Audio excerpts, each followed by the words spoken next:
for the win, I guess. All right. Well, I believe I'm live now. Hopefully I am. If anyone out there is watching, feel free to message me and say hello. All right.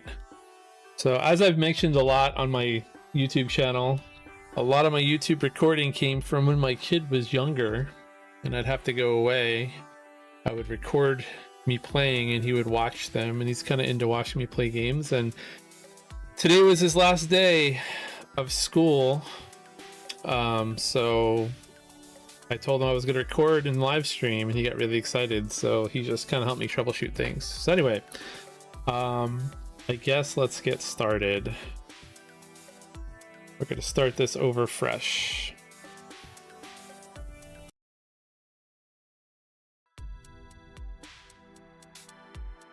And hello, I'm Wackasm, and this is Wackasm Plays, and today we are playing Morbid Fortress, which is a print and play game that you can go purchase and get the digital files and print and play yourself. It's by the same maker of Doom Machine. And hello, I'm Wackasm. Sorry, I'm doing a live stream and recording at the same time, so I'm more overwhelmed than normal today, trying to make sure everything is working. But yeah, print and play, what is that? If you don't know what a print and play is, it's something that you can purchase, usually much cheaper than a physical board game. You can get the files and print out the files yourself and play them at a board, on a table, or you can use them digitally, like I'm doing here, and you know, do your own setup however you want to do it. I tend to like to play my print and plays digitally just because I'm not really good at the crafting side of things, but if I enjoy a game enough, I will sometimes purchase a copy from a place like Game Crafter, or you know, wherever the author has a physical allowance to be able to print and play them. But yeah, I tend to play stuff digitally. If you followed the channel before, I played a lot of Fliptown digitally, probably like 20 games. A lot of them are on my YouTube channel, so you can go watch those if that's interesting to you. But yeah, today's Morbid Fortress, if I could speak. So I will teach you the game. I will play maybe 1, maybe 2 games, depending on how long it takes. And I guess we'll get going. So yeah. So this is Morbid Fortress. They are touting it as an erase and write game. I guess that's a new term in the whole flip and write, flip and roll and flip, roll and write genre of games. And basically it's an 18 card game. All these small games love to use 18 cards as part of their design philosophy, and this is no different. If you were to print this game up yourself, this is pretty much how you would set it up. The only difference would be in person, all of these cards are double-sided. So let me just kind of show you what I'm talking about. What did I just do? I did something weird. There we go. Yeah, all these cards are double-sided. So you wouldn't have a pile up here, but since I have the ability to do things digitally, I just made 4 piles. This card would be on top, but I just like the way this looked a little bit better, so that's why I set it up this way. And the general idea is that you are going to be attacked. It's kind of like, I don't know, simulating a tower defense game, maybe. Not really. I don't know what it's actually simulating, but basically there's these crusaders. They're going to come attack you. You are building up your Morbid Fortress to defend against them, and you're trying to survive without dying, and there's the whole point system. And again, I'll get into like how that actually works in a second, but that's the general gist of the game.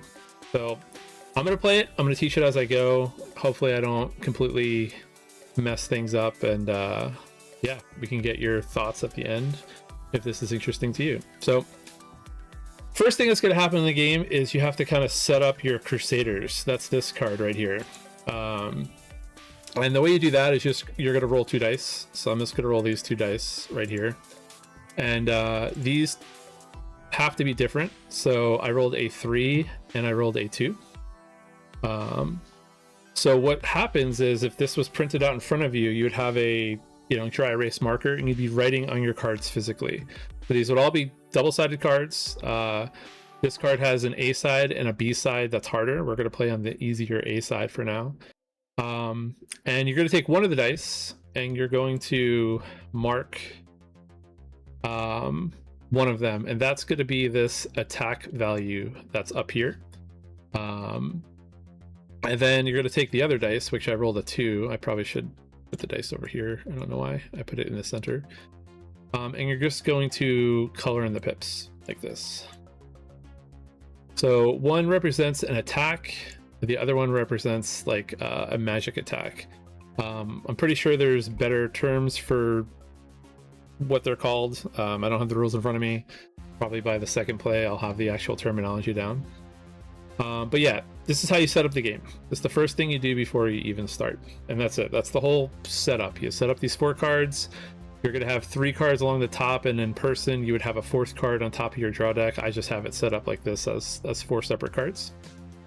This is your buy row. So all 4 of these cards that are on top, we have the Impalement Ward, the Gate of Offering, the Skeletal Light, and the Hashing Pool, which, there you go. These are all purchasable.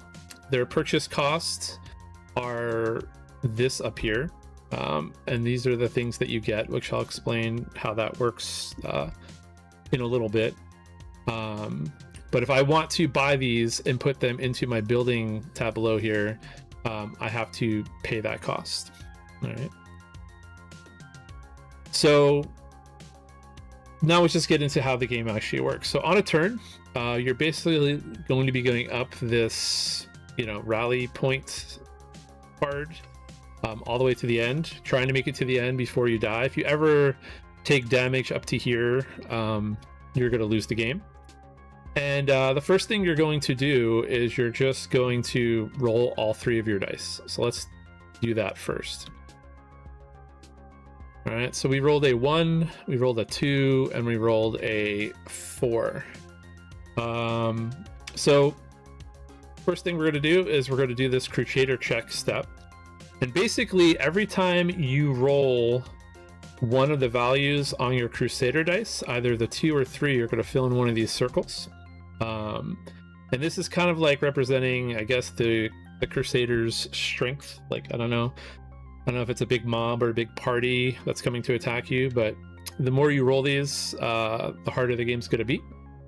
And so we rolled a 2. So because 2 is part of this magic track up here, we're going to circle in this one of these circles on the holy track. So they have like a holy power of 2 right now. They have a 0 power and attack because we did not roll a 3. Okay. The next thing we're going to do is we're just going to mark off the round that we're in. We're going to mark off that we are at this first rally point. Nothing happens on any of these like unmarked circles. The only thing that's going to have an interesting turn, which I'll get to in a couple turns, is when I get to this space, or eventually I'm going to be circling some of these, which I'll show how that works once we get to it. And anytime you go into a circled space is when you get attacked, and it's when you can eventually start taking damage on this power track. And you determine where you get attacked when you get to this space. So right now we're only here, so we haven't done any of that yet. So when you're on these like 4x spaces, you're pretty much, that's all you're doing right now, is you're just marking that on. You're not doing anything else. So because we're not on one of those special spaces circled, or this Harvest, or I forget what it's called, Crusader space. I'm saying a lot because I've already forgotten all the terminology, but yeah, there we go. That's all we do for that. So now we're going to harvest, and the way harvest works is we have 3 dice. We have a 2, a 4, and a 1, and on this harvest card here we can do a bunch of different things. Basically, we can get any things where the dice match. So for instance, I could get a building material with my 4 here if I want to. I could turn a 1 or 2 into this. I can get either these 2 eye symbols, or I could turn them into scrap. And I might just do both, and I'll explain why I would do both in a minute. These eyes, basically what they let you do is they let you manipulate your dice. So if like if I wanted to turn that 1 into a 2, or if I wanted to turn that 1 into a 6, I could erase one of these and change the pip value. So that's what these do. And then the scrap has a bunch of like functionality over here. Like I can repair things, I could turn scrap into salvage and kind of get something that I didn't actually roll for if I needed to build something. And yeah, so that's what that does. So let me erase this, and I guess I'll just do that right now. I probably should strategically try to plan ahead more, but for this first roll, I'm just going to take what I got. So I took 2 of the eye symbols, I took 2 scrap, and I took a building material right here. And then I move into production. And with production, I could craft with any of these materials. For instance, if I had a acolyte and building material, I could create metal. If I had an acolyte, I could sacrifice them for blood. I could take 3 scrap and get any of these 3 resources. This is bone, this is building material, this is an acolyte. Or I could repair a building if one of my buildings took damage, which again, we haven't even gotten to any fights yet, so that's not something I have to worry about right now. And then one second, I'm going to turn this down a tiny bit. There we go. There we go. So that's what I can do with this stuff, but right now I don't really have anything that I want to craft. What would I use these items for, or crafting? It would be basically to be able to get these buildings down into this row, and in order to use them, I would have to actually get the resources on the cart. So for instance, once I get all 3 of these resources, I can flip it over, and I would get this as a bonus, this, and I would get these powers, which again, I haven't really explained how any of that works yet, but that's pretty much what you're going to be using, you know, the stuff that you can build for. But since, you know, it's the first turn, we don't have any of that yet. But in order to even start building any of this stuff, I have to get the 1 metal, or the 2 metal, depending, you know, on what it is that I'm looking to get. So yeah, so that's it. That's the whole round in a nutshell. So we'll start playing, and then hopefully the game will make more sense as we go. Again, there's probably like a more thematic way that I probably should have studied before going live on stream and recording, but it is what it is. I quickly learned the rules and wanted to play it, so again, we're kind of learning together. Maybe by the 2nd or 3rd play, I'll have more of the terminology down. So anyway, we're gonna re-roll our dice, and hold on, I'm being interrupted again. What's going on, buddy? They are on. No, you gotta go. Okay. You can't, no. Sorry, buddy. 1 second.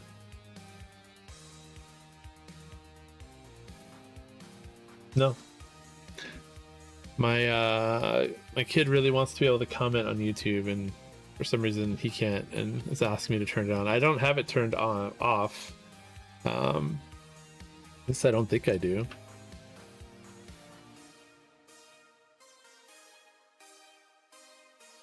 Pretty sure people could comment. So if you're watching, say hello. All right. Anyway, what is next? What can I do next? All right. So yeah, I totally got distracted. All right. So we roll these dice. We rolled a 5, a 5, and a 1. This is pretty good for us because On this Crusader card, we don't have a 5 or a 1 marked off, so our Crusaders are not going to get any stronger. We are in the next round on this this rally point track. So because we're not on a special space or a circle space, that's all we do. We just mark that off. So again, now we're going to harvest, and we really want to get metal. So what we're going to do is we're going to use one of our 5s to get a acolyte, and I think we'll just use the other 5 to get an acolyte as well. 5s can be used for acolytes or building materials, and we'll just use this 1 to get 2 more of these eye symbols, and that's it. That's all we can do with our during the harvest phase. All right, so now we're going to move on to the production phase, and now we can start using the stuff that we have to start crafting. For instance, I can take 1 acolyte and 1 building material, and I can get a metal. So now I have a metal, because that's what the crafting is on here. It's acolyte plus building material gives a metal. And once you get used to the game, you can shortcut it. You don't have to write down every single conversion. For instance, I could then also purchase with that metal a building that has 1 metal, or I could save up for 2 for this action pool. But I think I'm going to get this impalement ward first, and I'll explain why. So again, we're going to roll, we're going to check, we're going to harvest. Production, I should probably open this up. Maybe it'll be a little bit easier to follow along. But for production, you can craft, you can buy, which we just did, and you can build. Building means I can spend resources now on a building that's built. I bought the building, I'm trying to build the building, so I can spend any extra thing. So for instance, if I wanted to right now, I guess we'll do it just to showcase what this is. I could spend this acolyte to cross off this meeple and this acolyte symbol, which means now I only need bones and building material to actually activate this building. Right now this building doesn't do anything for me yet, but when I build it, I'm going to get these and then this power, which again, I haven't really explained what these do yet. Just know that when I build them, I'll get them, and then I'll explain what they do. All right, but as of right now, just know that this is not built yet. I still need to supply this building with bones and building materials in order to be able to activate this card. All right, so that's it. I did all my harvesting. I don't have any more crafting to do, so we're just going to move on to the next round. So again, we're going to roll the dice. We're going to check. Now this is a bad roll for us because we've rolled everything bad. So the Crusaders are going to get a little bit stronger in the attack because I rolled 2 3s, and they're also going to get a little bit stronger in their holy attack side. So they're getting stronger because we had a pretty bad roll. We're going to check our rally point. Nothing's happening yet, so we're just going to cross that off, and we're right back to harvesting again. So I need bones and I need building material. All right, so I can use 1 3 right now to get the bones, and I can get rid of an eye.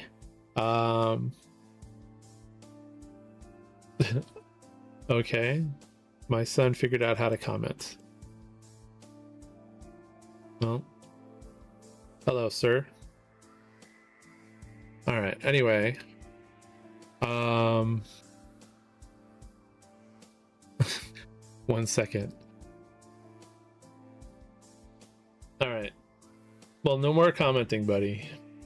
I am live streaming today because my son just finished school and he's very excited, and he really wanted to comment, and he just commandeered a phone to comment, so I have to go interrupt myself for 1 second.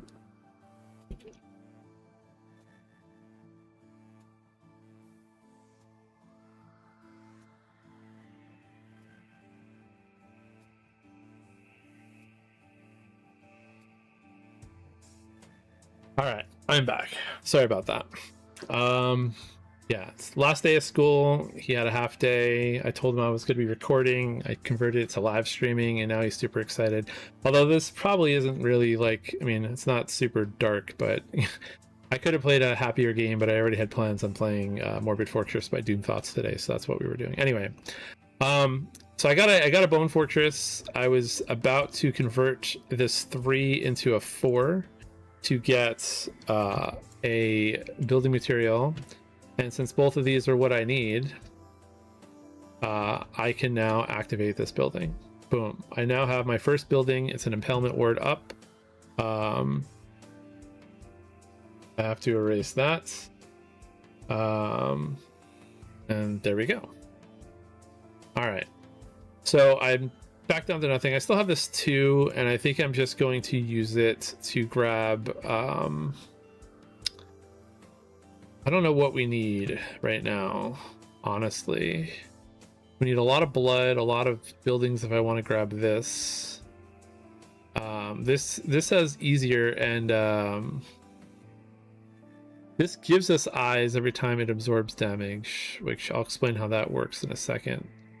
Maybe we'll start working towards this or this.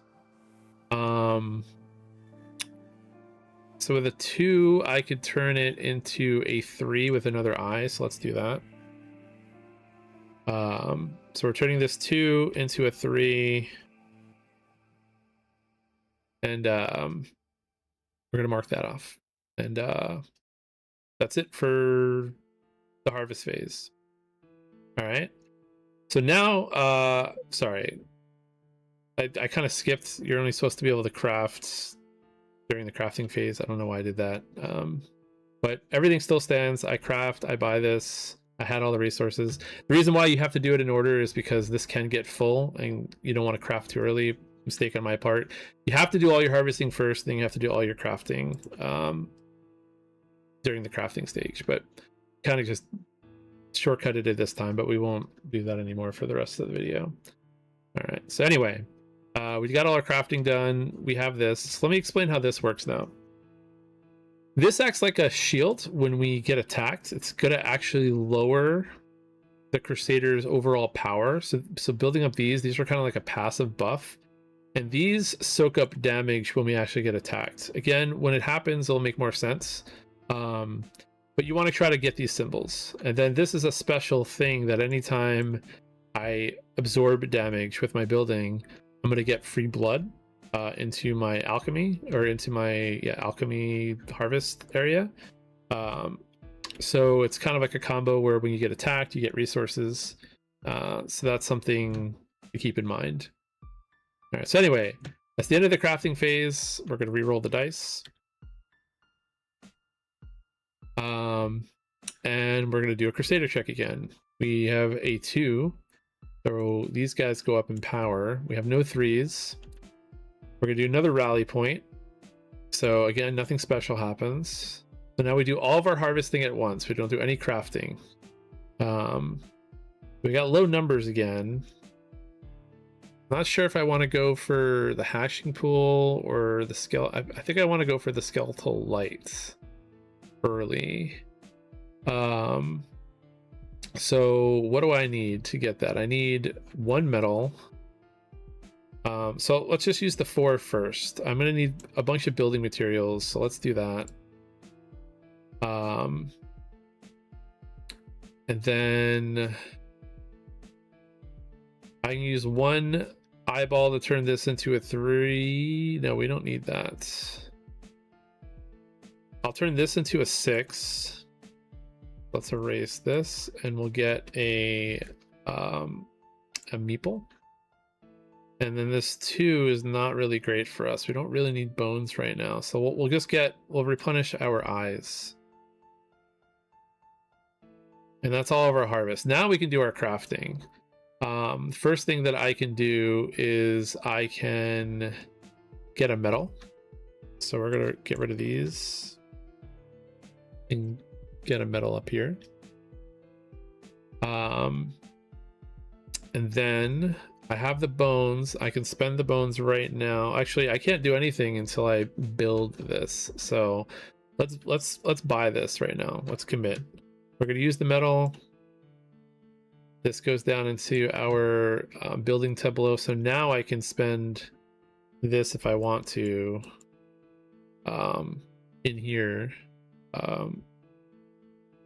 Whoops. What did I do? There we go. And now we just need this and these three, and then this will be activated.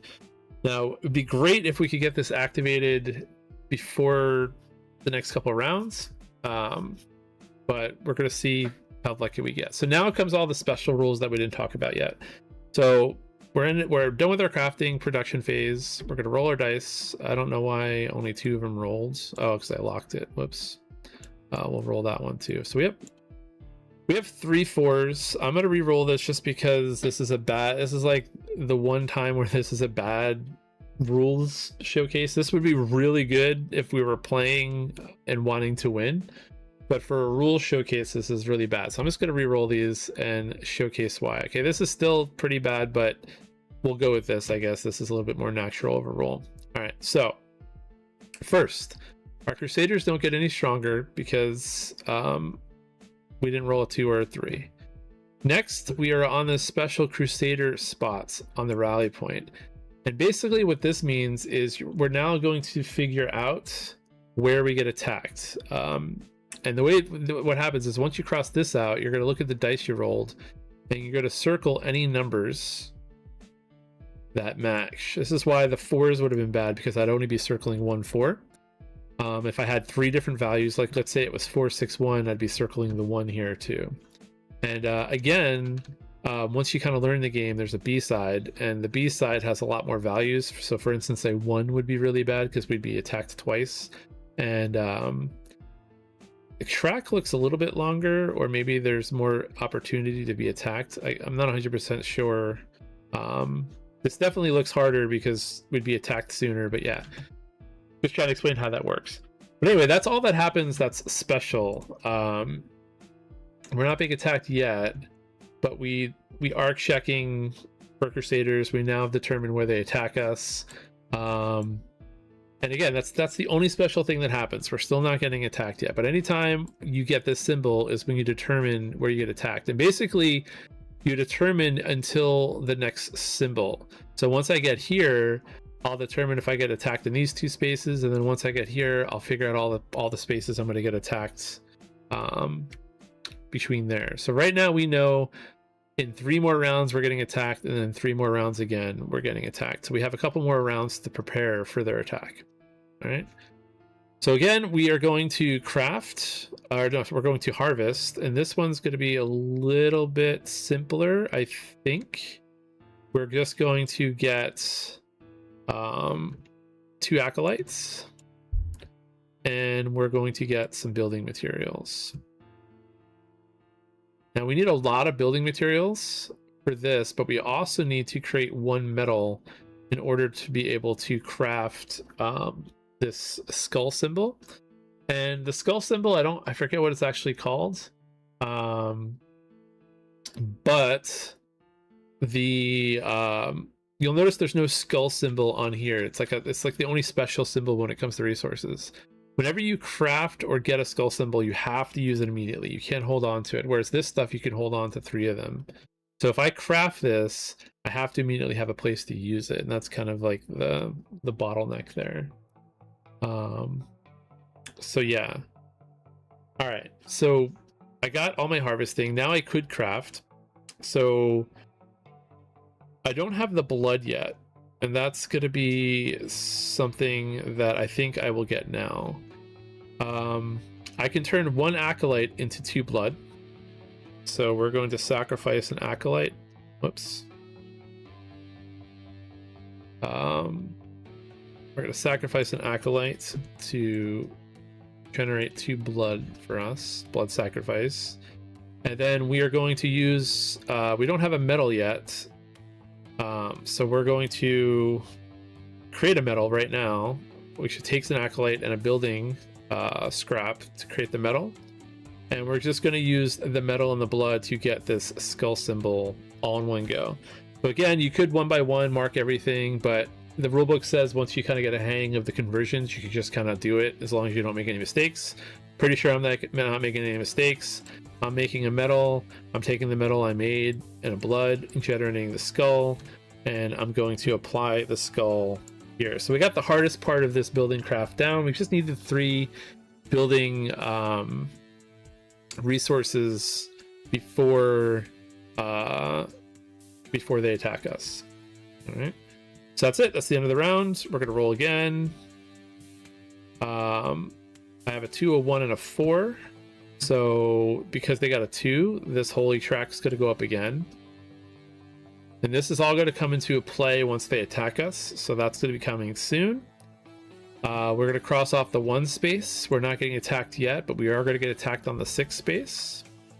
So easy harvest right now is this is gonna be a building material. We're going to use an eye to turn... No, we're not going to do that. 2 and 1 is really bad for our current situation. I guess... I don't know what I guess. I don't think we can get either of these buildings done before we get attacked. So I think we are going to turn this 2 into scrap. And...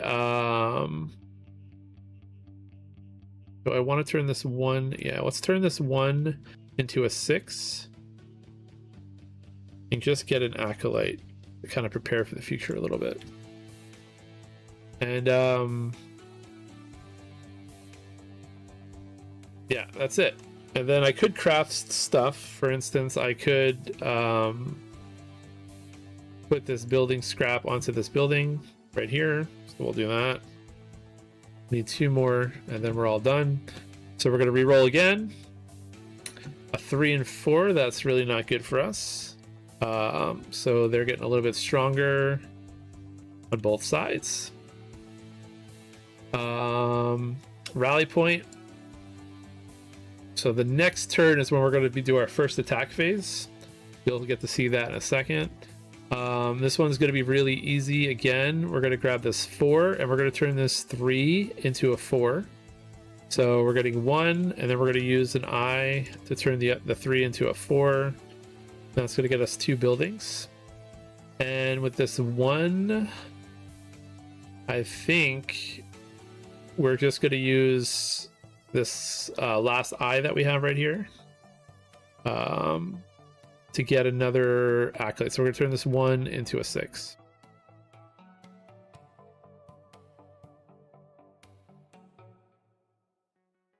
To get the acolyte. So we have 2 acolytes, 2 building scraps. Now we're in the production phase. We can scrap the building scraps to put them towards this building. And we've officially built this skeletal light. All right, so we have 2 buildings built before our first attack, which is pretty good. We'll see how it plays out.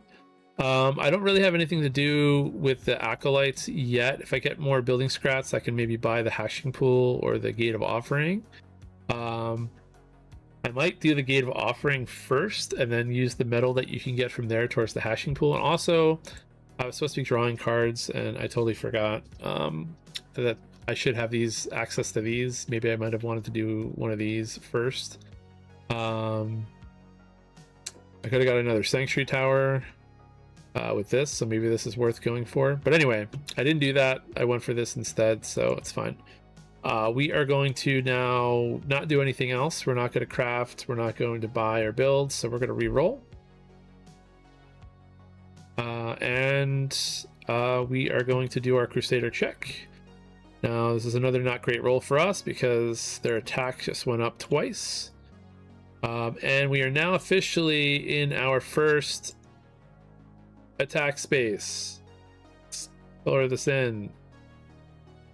We'll make it look a little bit, I don't know, like we're being attacked there. All right, so attacking doesn't happen yet. We still do our harvest and production phases, and then we're going to get attacked. So how does that work? First, we're going to get resources. None of these resources are the ones that we really want, but we can start banking them up for when we get stuff that we want. So we're just going to take them at face value. We're going to get 2 bones, and then we're going to get another acolyte. All right. And we're not going to craft anything because we can't make any metal. We can't make any metal. We don't have these buildings yet to use our resources on. So we're just going to do nothing during it. We could buy something with 3 scrap if we wanted to. Like, for instance, I could get this and then make a metal and then maybe pull a card down, but that doesn't really do anything for us right now. So now we're going to hit our first attack phase. So as I mentioned, anytime you cross off during the rally point phase a circle, that means that what does that mean? That means we're going to get attacked. All right, so let's talk about getting attacked.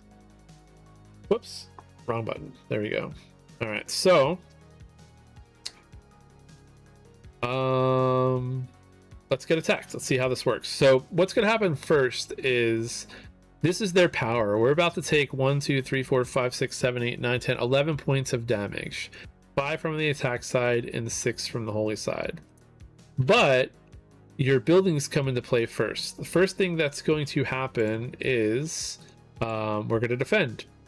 Shields, this symbol right here, reduce their attack, and I don't know if these are magic. I guess these are just called magic. These reduce their holy power. All right, so right away they get a little bit weaker, and the more of these symbols we have, the more it gets reduced per time they attack. So this is kind of like a permanent buff. Every time they attack, it's going to come into play. So we're going to reduce this by 1. So instead of taking 11 points of damage, we're going to be taking 9 points of damage. All right. Next, our buildings can soak up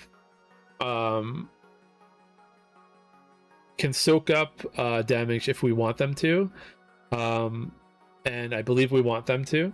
So you have to kind of do it left to right to start with. So this is going to soak up 1 of the 9 damage. This is going to soak up 3 points of damage. This is going to leave 6 points of damage where we're going to take on our track. So we just took 6 points of damage. I don't really know if it's considered damage. I see the comments, buddy.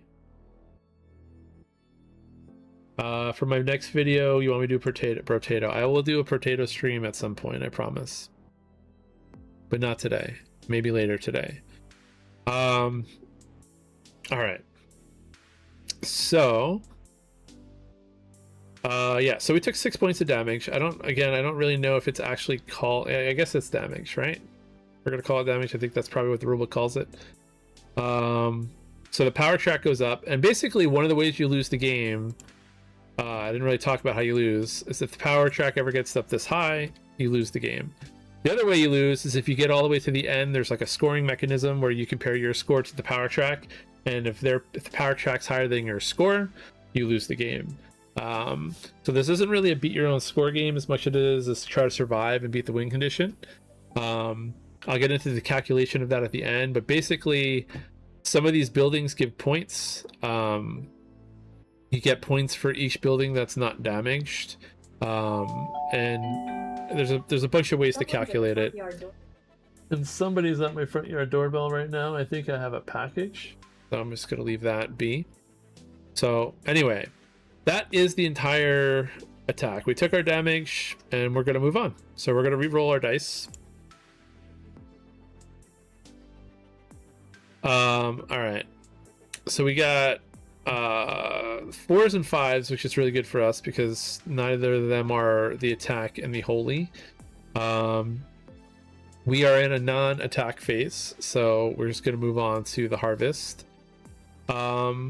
This is pretty good for us because this gives us a lot of bone, and bone is what we need right now. So we're gonna take all 3 as bone, or not bone. We need a lot. Well, actually we do need bone, don't we? we need building. We're gonna do it like this. The 2 4s, the 4 and the 5 are gonna be building materials, and the other 4 is gonna be bone. So we're almost maxed out on stuff right now. Oh, I forgot. Sorry. Whole reason why I bought these. When we got attacked, there's a power. Totally forgot to do this. Sanctuary Tower. We gain 2 blood when impalement ward absorbs damage, which it did. But we also maxed out on blood from that attack. Same thing, this Sanctuary Tower. We're going to gain 2 eyeballs, for lack of a better word, that lets you manipulate dice each time it absorbs damage, and it absorbed damage twice. So we also 1, 2, 3, 4. There we go. So that was from the attack from before. This is all from the harvest. So now we're gonna do some crafting. Okay, and we got to figure out the order of how we want to do these things. I think based on what we have, first thing we're gonna do is we're gonna build a metal. First thing we're gonna do.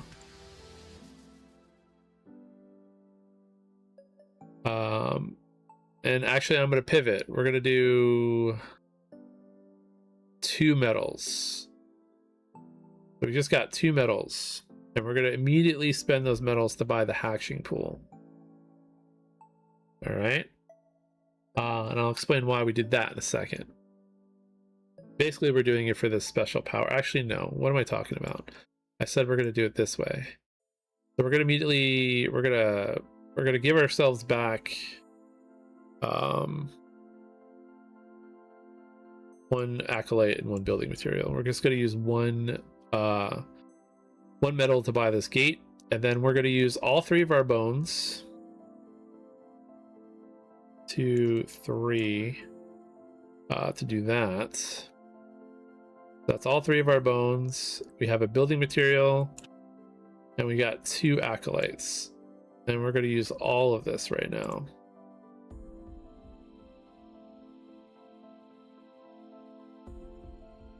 And that is it for all the crafting that I can do. I have all this blood, which doesn't do anything for us right now, but will probably later do something for us. We also get to see what this card would be. We got the grinder. We can flush the shop row, and we can gain a medal when we do that. I think that's a one time per game deal. And yeah, that's it. We are going to roll our dice.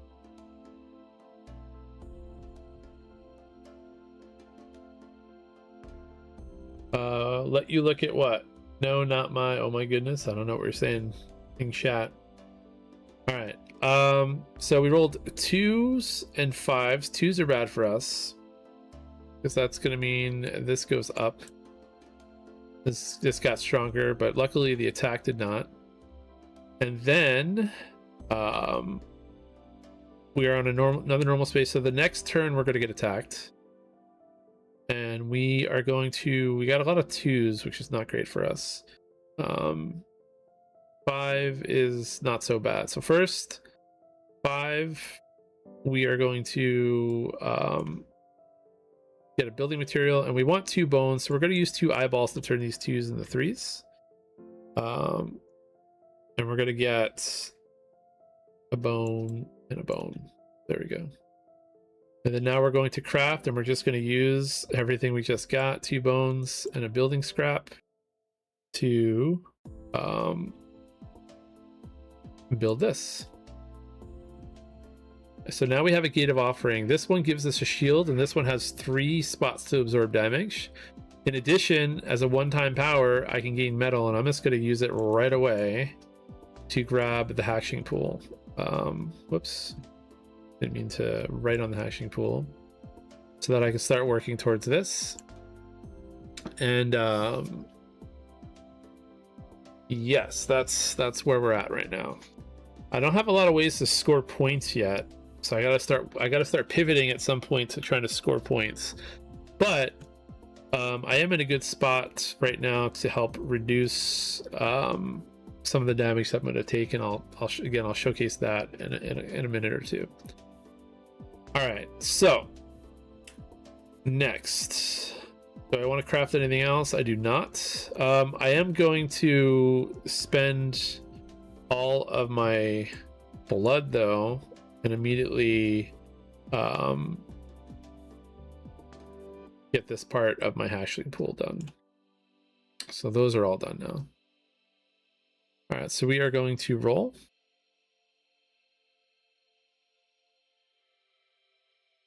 And none of these, this is a good roll for us because none of these appear on our Crusader check. But we are in a attack phase, so we are going to get attacked this turn. And we are going to, what are we going to do with what we have here? We have 5s. We need a lot of building materials, so we'll just get 2 building materials. And do I need a meeple? I don't know if I need a meeple. An acolyte. All right, so this is what we're gonna do. We're gonna do 2 building materials, and then we're gonna get more scrap. We haven't really done much with scrap yet, but we're gonna use scrap right now. So now we're in the crafting phase, and we're gonna repair, and we are going to repair this. We are going to repair this, and yeah, we might as well repair this too. So each repair costs 2 scrap, so we're going to use up all the scrap that we have. And now we hit an attack phase. So their attack is going to be 1, 2, 3, 4, 5, 6, 7, 8, 9, 10, 11 base damage, 4 attack, and 7 holy. But these are our activated buildings. We have 1 shield, 2 shields, and 1 magic shield, which means that this is all going to get reduced. This is going to get reduced by 1. This is going to get reduced by 2. So we're taking really 6, 7, 8 points of damage. This can soak up 1. This can soak up 2. This can soak up 3. So now we're only taking 2 damage for the round. And plus, when this gets attacked, this is going to activate, and we're going to get our 2 blood from the impalement ward. And then this is going to activate, and we're going to get our +2 eye symbols to manipulate our dice twice, because it took damage twice. And now all these buildings are completely wiped out again. But that's okay. We're going to see if we can survive. And we're going to now roll our dice. We're going to start in the next round. 5, 4, 3. So they're going to get a little bit stronger again. We are now in one of these Crusader phases. So we're going to look between from here to this and see how many of these dice match. And the only one that matches is this 3. So we're going to get attacked here. We don't have a 6, so we do not get attacked there. So we're going to get attacked next round. I don't know what we're going to be able to do about it. I don't think we're going to be able to get all the things we need, but maybe we will. Maybe we'll get some really good dice rolls. All right. So we have 5 4s and 3s. 5 4s and 3s is what we want. If we can get 5 4 3 again next round 2, we'll be in really good shape. We're going to get a bone.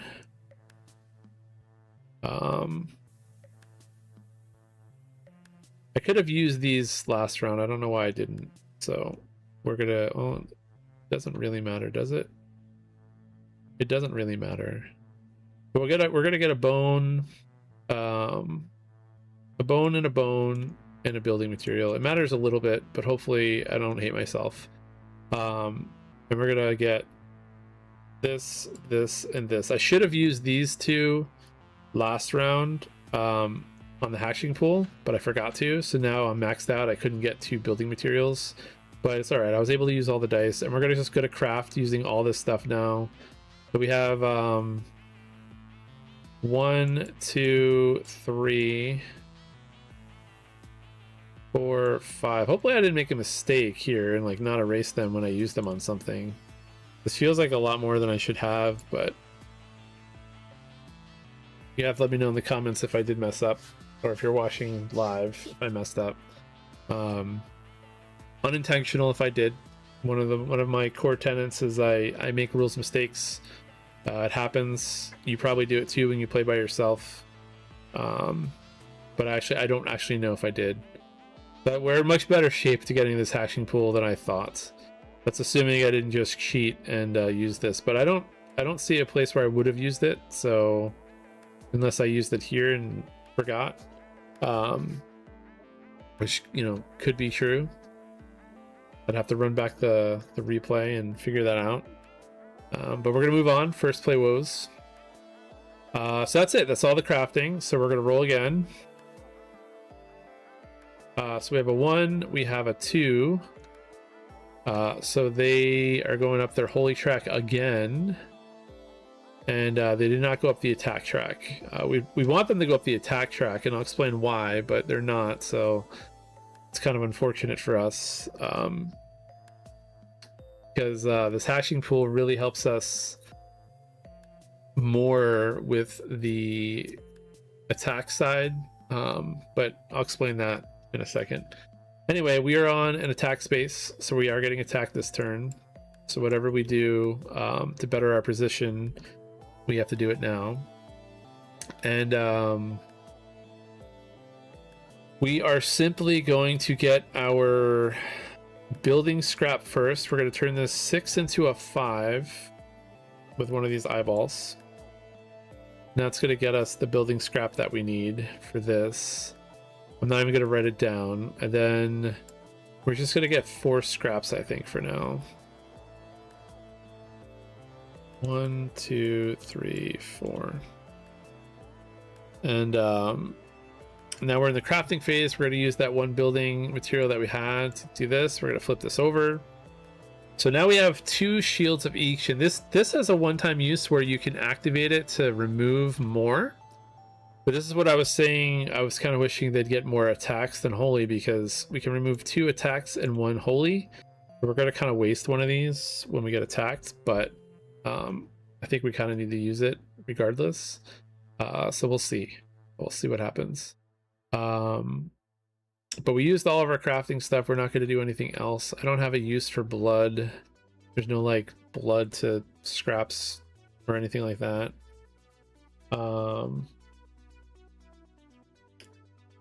What, Meeple? Do not look at the last comment. Ethan is mumbling. All right. All right. So we get attacked now. So first, we're going to lower everything by 2 because we have 2 shields and 2 magic shields, I guess we'll call them. So their damage is just going to come down a bit. 1, 2, 3. And then, oops, not what I meant to do. And then we are going to use one of these, even though it's kind of a waste. We might only get attacked 1 or 2 more times. We're going to use one of these to give us 2 of these and 1 of these right now, which is going to let us wipe out this 1 and 1 more of these. So now we're only taking 5 damage. And totally forgot to use my scraps. Sorry, I meant to do that. We were going to erase this and erase this. Sorry, that should have happened during the crafting phase. So now we're getting attacked with 5 damage. And we can soak all this up now with 1, 2, 3, 4, 5, and none of it's going to come through to this power track, which is good for us. And then, like before, we're going to get our 2 blood. We can only hold 1, and we're going to get our 2 eyes only once. No, yeah, only once, because we only get rid of 2 spaces. 1, 2, 3, 4, 5, and that's it.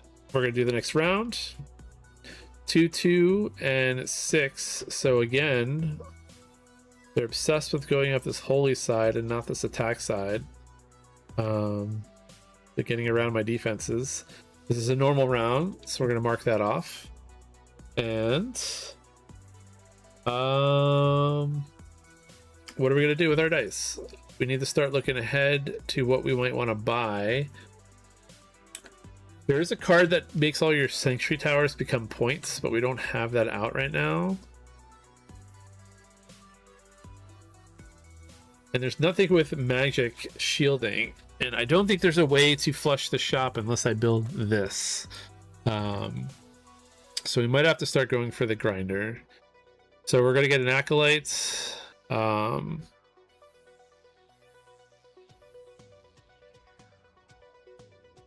mean, a corpse wall might not be bad too. We have the blood to spend. Yeah, I think we're gonna go for the corpse wall instead. Yeah, well, I still need the acolyte because I need the metal. And I have 2 2s. We'll turn one of these into a 3 to get a bone. And I think this one we're just gonna take as scrap for now. And that's it. That's all we're going to do for the turn. And then, yeah, that's all we're going to do for the turn. So we're going to roll. We got a 6, another 2. A lot of a holy attack. No regular attack. Not great for our situation. We're at a Crusader check again. So now we're going to circle everything that matches our dice. We have 6s. We have 2s. And we have 5s. So we're getting attacked really early and then one more time. So I don't know if we're going to even get this out in time, but we're going to try our best. We did get a 5, so that's 1 building. And we got a 6, that's 1 acolyte. And this 2 is like the worst value for us right now. I don't need any more bones. I'm going to have to turn this into a 4 to get the other building. So we're gonna have to use 2 eyeballs to turn that into a building, a 4, and then we're gonna craft and we're gonna get 2 metal, and that's gonna let us buy the corpse wall. And still not the building that gets us points.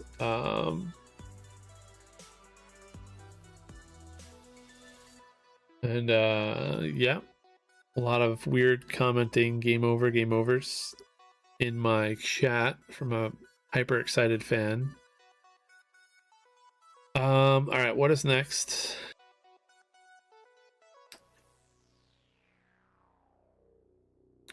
I got the 2 metals. That's and then I could spend the bone that I have here. We'll do that. We'll spend 2 of the blood here.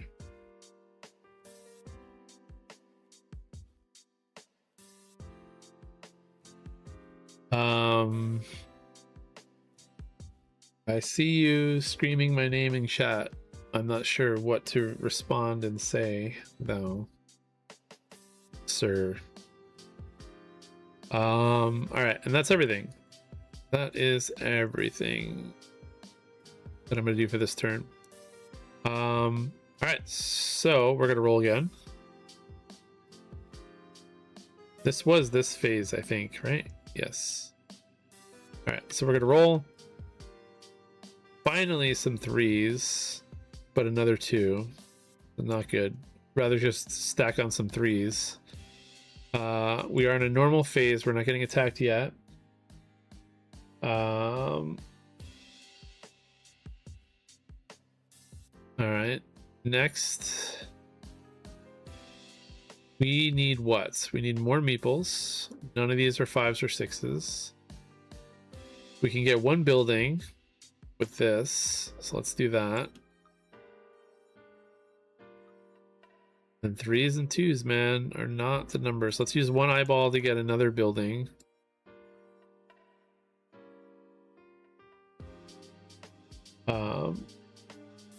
And then a 2. 2s are the bane of our existence right now. Scrap might be useful. but not really at this point. So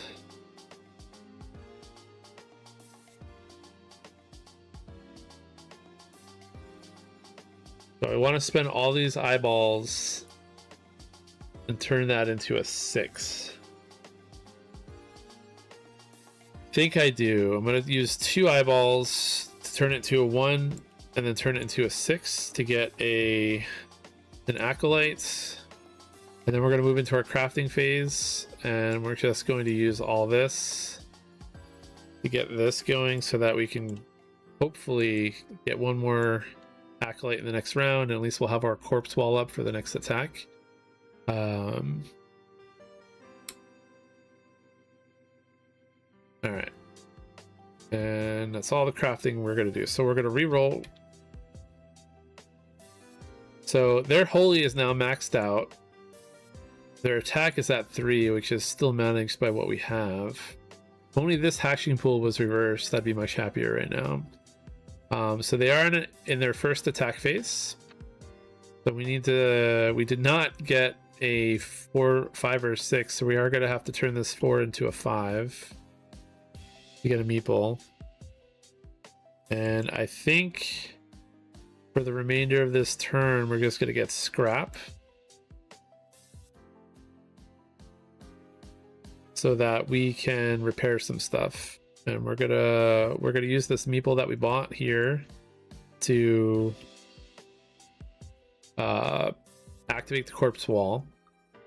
This can only be repaired by sacrificing acolytes, as opposed to being able to repair it with actual repairs. We're gonna get rid of all of this scrap. 2, 3, 4, 5, 6. So that's 3 repairs that we can do. So we're going to repair the Sanctuary Tower twice to get more eyeballs back. And I mean, it doesn't really matter what else we repair, so I guess we'll repair the hatching pool. That's it. They're going to attack us. Let's see what their attack looks like. We have 2 shields, so their attack goes down, and we have 2 magic shields, so their holy goes down. I could use this to remove it 1 more, but unfortunately it's not really that great of a use, because then I don't get to use this other side. So we'll hold on to that for like maybe the last attack. We'll see what we get. So we're going to take 8 damage right now, which is kind of a lot. 2 is going to be here, and that's going to get us 4 eyeballs. 2 more is going to be on the hashing pool, and then 4 are going to go on the corpse wall. So we have 4 open spots. And yeah, that is the end of that attack. So we are going to roll again. Keep getting 2s. That's not good for us. I keep wanting them to roll 3s instead of 2s. 2s are like the worst value. They're bad for this, and they're bad for what we need. We need meeples. And nothing out gets me more magic shield. I don't even think we can even go for any more cards. Nothing gives points. Like, we can pretty much only try to repair things. So we're gonna turn this into a 5 to get a an acolyte, and I think we're just gonna turn these 2s into scrap, and then we're gonna use the 2 scrap and the acolyte to repair these 2 and this, and we get attacked again this turn. Did we mark this down this turn? No, we were supposed to cross this off. This is the turn where this is our second attack. So yeah, same thing. They have no holy attack, even though we have 2 shields. They are going to lose 2 more, but they're still attacking with 8. So 1, 2, 3, 4, 5, 6, 7. So they're going to go up 1 in power. And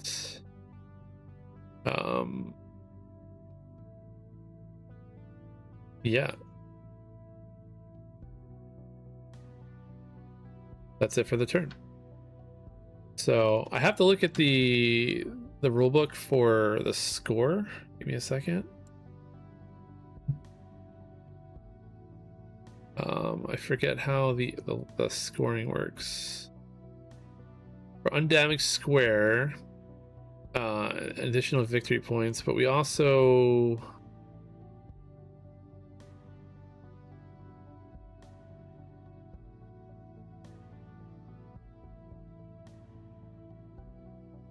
yeah, we reduced theirs by that. So okay, so we have a shot.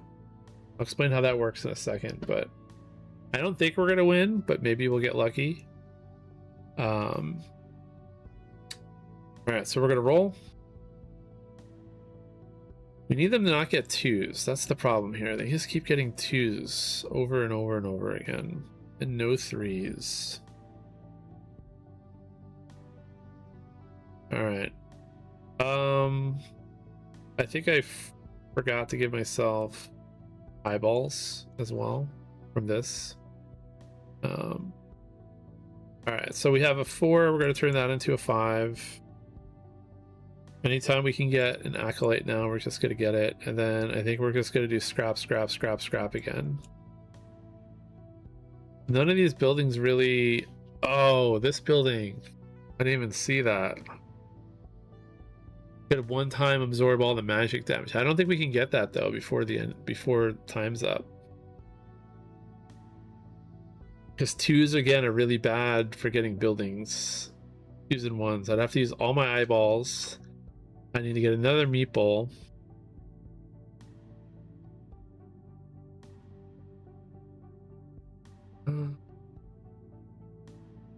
It might be doable. Whether it's worth it or not, I don't know.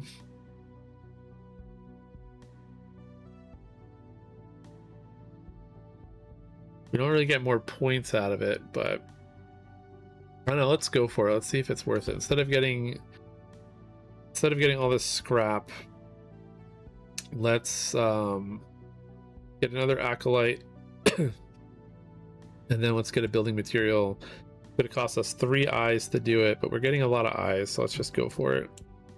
And then we will turn one of these into metal. So we have 1 metal. I don't think we're gonna be able to do it. I think this is probably a bad tactical thing to do. All right, so we're gonna roll again. 3s. This is ridiculous. I don't even know what happens when they hit the max track. I think nothing happens when they hit the max track. Maybe we take immediate damage or something. I gotta look.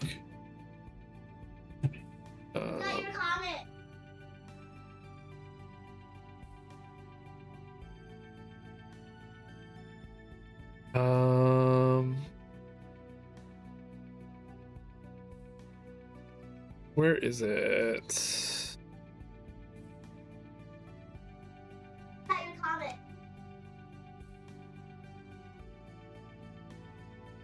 All right. I assume they don't go any higher, so I think we're just good there.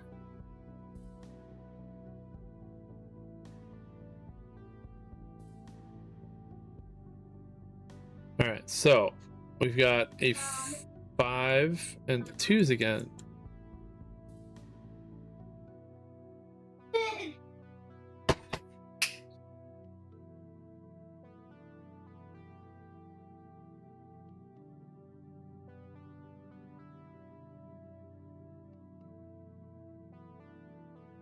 Sorry, I'm being distracted by my kid again. All right, yeah, I don't think we can get all the building materials we need for this. We can, but it's gonna cost all 4 of our eyeballs, and then we still need to get all of this in 2 turns. And I think we also forgot to scratch that off too. Yeah, I don't think we can get this. We're going for this one though, right? Forgot. We have a better shot. Let's just do it. Let's just try part of the cards. I don't think it's gonna work mathematically. I don't think it's possible. But we're gonna get 2 buildings.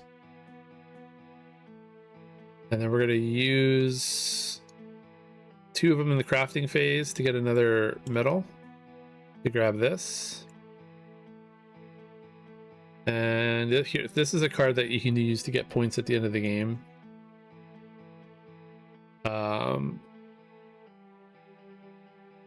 And we have 1 metal, so we'll just apply it right now.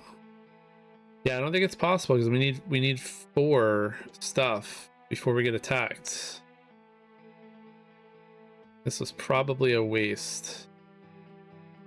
I mean, we'll get 3 points because it'll be 3 empty, but we can't use the special power in time.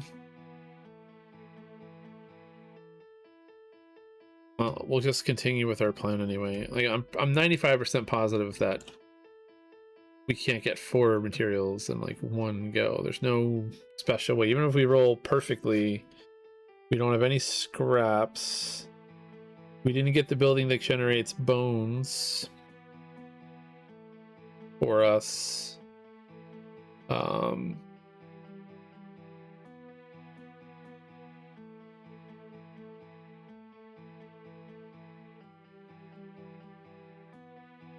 We can't turn resources into scrap too. Like once you have them, that's it. Like this blood that we have is not doing anything for us. All right, well, it is what it is. I'm pretty sure we are losing this game, but that is okay because this is a learning game. But I should have went with my guts and just went with getting scrap and healing everything. So I think that probably would have given us a better shot at winning.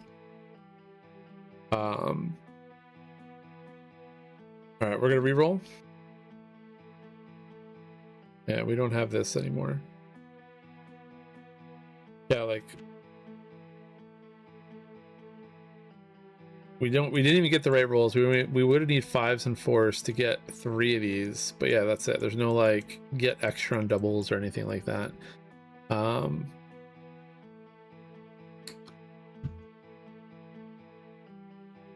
And yeah, I see your comments, as I've said multiple times.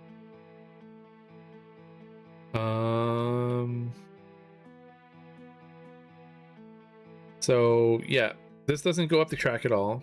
We are in an attack phase now, though. All we can do is basically get 3 scraps, I think, and heal 3 spots. So we'll heal these 2. We actually can get one of these healed too. I mean, it doesn't really matter where we heal, to be honest, but 1, 2, and then 3, because we could have used this to get a acolyte. And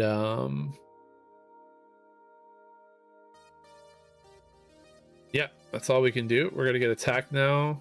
We are going to use this last gain here, which again does nothing for this side. We have four shields on this side, so we can just get rid of these 3, because 1 from this and then 2 from these carts. So instead of taking 8, we're going to take 7 damage, but it does mean that we're going to take 1, 2, 3,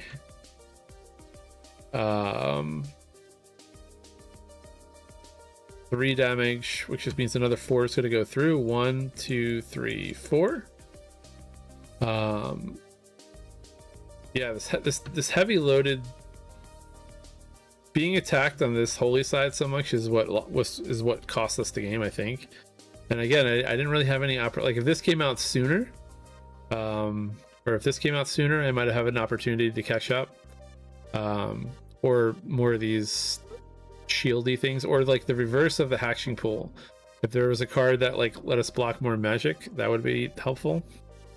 All right, so yeah, we're gonna reroll. We're on the last turn now. They don't go up in power at all, which is good, actually. That's the other thing too. If we went up on this side and none on this side, it would have normalized too, but we just kept going up the holy track every turn. So we have this last round to basically heal up some spots. Again, maybe I should have tried to flip this over so I could have get 3 empty spots. but I don't think I'm gonna have enough turns to do it. I think the game ends when we get to the end space immediately. I don't think we do like another crafting round. So we're just gonna erase 3. 1, 2, 3, and then we will discuss how the point system is gonna work. And yeah, that's gonna be the end of the game, I think. Don't do anything with the blood. All right, we don't get attacked. So how does the end of game work? So the first thing that's gonna happen is we're gonna count up all of these shields that we have. We have 4 of them. We've got 2 of these and 2 of these, and we're gonna reduce. I'll use a different color for this just to kind of highlight it. I'll use green. Why are you not there? You go. So we're gonna reduce this down to here. So they have 1, 2, 3, 4, 5, 6, 7, 8, 9 power, and we get 1 point for every empty space that's not taking damage. And then had more buildings come out that could score us points, like here's an example. If we would have stored a skull here, we would have got 2 points. So we could have like built up our score that way a little bit. We could have built up our score by blocking more of this damage. We would have been able to then heal more of this. For instance, if I didn't waste that turn buying this, I probably could have finished the game maybe with like 6 points, which probably wouldn't have been enough. But again, my math was incorrect. We couldn't get this out in time to block this last big attack. Had I been able to block this big attack, we'd be lower on the power track. But yeah, that's the how you determine if you win or lose. Basically, is our score more than their score, and they have a score of 8 and we have a score of 3. So this first game we lose, which is fine, because it's a learning game, and that's what happens in learning games. So again, I was a little bit more distracted for this stream because this was a live stream as opposed to like a recording where it's just me talking. I apologize a little bit. I think my son came down like 4 times to tell me to look at his chat, but he's just talking nonsense in the chat, and I don't really know how to respond to it. I responded a few times. So I got to work with him on that a little bit, but it's very cute. Again, I started streaming and recording for him, so I got to figure out a way where he can chat with me, but also in a way that I can actually understand what he's saying. He is younger, and he's only allowed to watch me stream right now, so yeah, I apologize for that. But this is Doom Thoughts, or not Doom Thoughts, this is Morbid Fortress by Doom Thoughts. And it's interesting. I don't know in person how annoying it would be to draw on all the cards and having to flip them. Obviously digital, it's way easier to do. I'll probably do a second game, maybe in a little bit. Maybe I'll do another one on stream. And yeah, maybe I'll just do a back-to-back session of this game, and maybe we can get a win. There is a hard side, where you start off with way more damage, and there's also a harder version of this, so you can kind of mix and match them. And then I guess there's like an ultimate hard combo where you just play both. I don't know how possible that is to win, but again, I could see if the dice went a different way, this being different. I don't know if I played anything wrong. Maybe there's a way you can use the eyeballs to manipulate the dice after the fact, but my understanding of the rules is, I mean, I guess we can look at it together. Oh, you can re-roll an unspent die or modify. I didn't know about the re-roll. Look at that, I just learned something. You can re-roll, but you can only do it during harvest, I think. I don't think you can use the eyes during the this phase anyway. So re-rolling might have helped. I probably would have re-rolled instead of using the way that I did. So that's something to note for next game. Lesson learned. And I talked about hard mode already, so there's that. And yeah, I'm Whackasm. Again, I'm trying to get back into recording and streaming live. I probably should have also moved my head for some of this. Could have done that. Made things a little bit easier. And yeah, this is Morbid Fortress, and a couple other just little things of note. One, I have a lot more going on now. Where is it? There we go. I have a website. I've talked about this in the past where I have reviews and stuff. But for the games that I play, you can always find them in my catalog. And if you want to find a link, there's a link to the itch.io there. Some of these links you can click to support me. I do get affiliate credit if you ever buy a game or something by clicking them. itch.io, I get credit from tracking, but I don't actually make any money from itch.io. But it is one way you can support the stream, is or just use my site as a resource on where to find games. I am in the process of trying to rank every board game and every video game I've ever played. But another interesting thing that you can do is you can show your support for games that I play. You can create a free account. If you're a Patreon, you get a little bit more, but you don't need to be a Patreon to even interact with this. You can create an account. You can vote on different games for me to play. You can try to push a game for me to review it sooner, because reviewing does take a while. I'm in the process of doing a bunch of video reviews, and so you can kind of vote on that. Another interesting thing that you can do is you can go to your favorite games and you can add these like stickers. So like you can say like, hey, this game slaps, or I don't know. There's also negative ones like this game sucks that you can put on any particular game page, and they'll permanently appear on the page. And one other thing that you can do, what's the last thing that I wanted to say that you can do? Oh yeah. I also am going to start putting ideas of what I want to do for videos. So for instance, there's some games I want to play on stream. I'm still working on getting my board game table set up in the background. I had to move all my setup from a room to a different room, so I want to play some of my larger games. My old table wasn't large enough to like fit Civilization, for instance, so I just haven't played it. I have a bunch of videos that I want to do. Like I want to try to play and beat every potato character on Nightmare, so I might start that series. I might want to rank all the PNP arcade games. And yeah, you can just create an account and you can come vote on these. And the way it works is when you create an account, you get some coins every month. Your account gets a coin or two. If you're a Patreon, you get more coins. And you can just kind of vote on different things. You can suggest stuff for me to do. And just more and more, I'm going to be using this as a resource to kind of talk about what I'm going to be doing on this channel and live stream. So yeah, if that's interesting to you, let me know. Otherwise, I will see you next time. I am going to take a quick break. I'm going to leave the stream on, but I am going to take a quick break from recording, and I will see you guys in a little bit. Say something in chat if you're watching.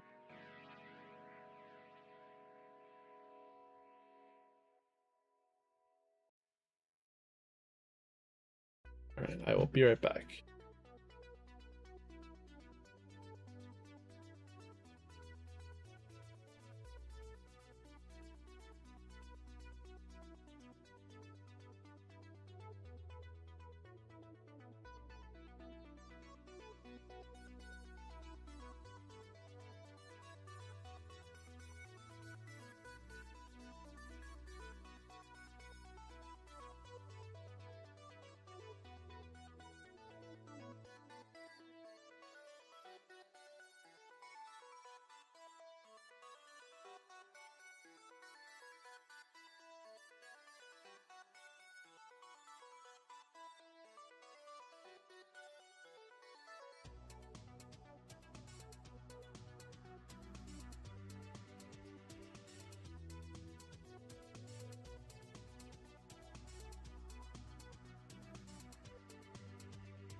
All right, I'm back.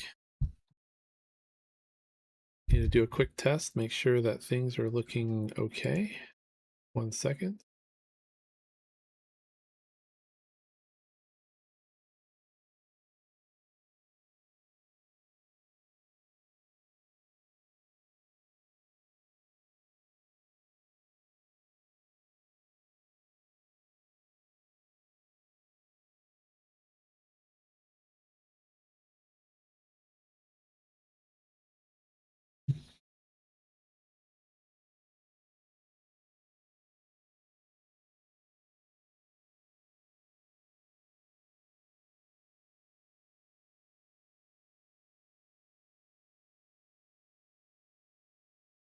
Need to test something real quick.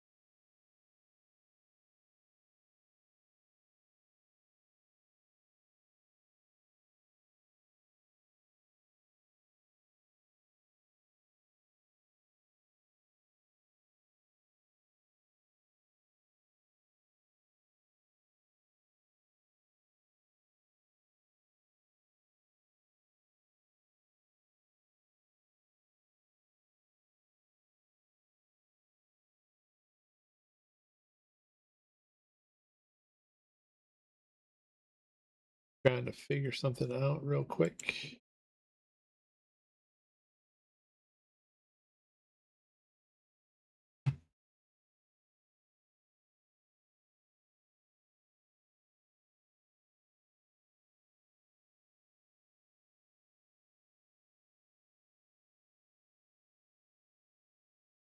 Ignore this for a second.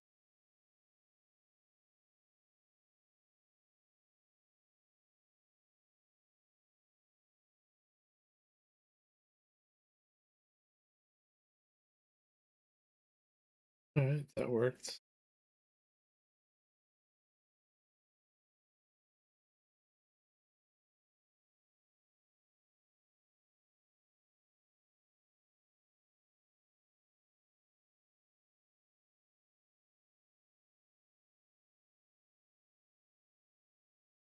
Seems really big.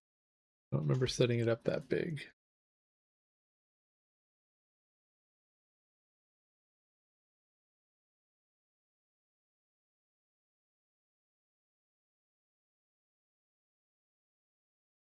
Let me double check something here.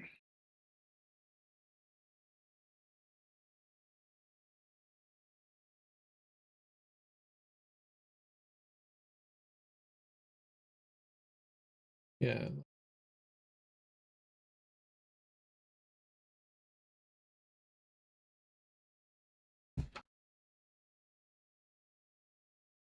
Why that's triggering twice.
All right.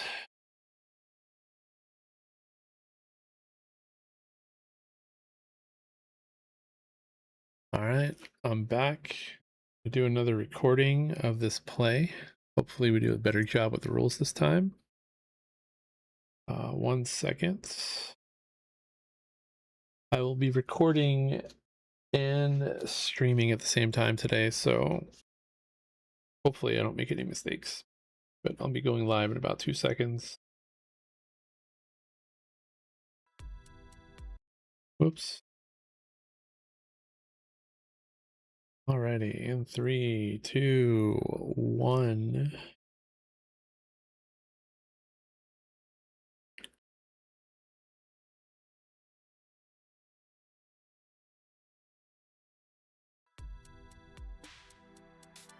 And hello, today it's Whackasm Plays Morbid Fortress by Doom Thoughts, maker of Doom Machine. And hello, I'm Whackasm. How's everybody doing today? Today we are going to be playing a print and play. I just did a recording of it, and I'm going to decide to re-record it probably right now because I made one small rule mistake and I lost, but losing is not really the issue. It was more the rule mistake. So anyway, here we are. This is Morbid Fortress. This is a print and play that just came out a couple days ago. And if you don't know what a print and play is something that you basically pay someone money, or sometimes they're even for free, and you get a set of files, and you can take those files and you can print them up with your own printer. This is an 18 card print and play. So if you're familiar with like button shy games like Sprawlopolis and a bunch of other games, a lot of times they offer these as digital files, or sometimes you can go purchase them on something like Game Crafter and get a physical copy, or other times you can even just take them to a professional printer and get them printed yourself, depending on how you want to engage with the game.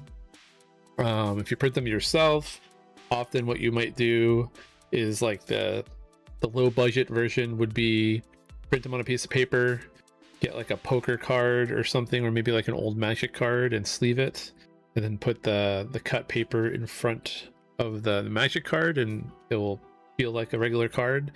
Or you could get really high-end crafting paper with a better printer and print your own. And there's all kinds of scaling that you can do for print and plays. You can engage with it how you want to engage with it. There's a lot of people that love like making their crafts really crafty and beautiful and nice.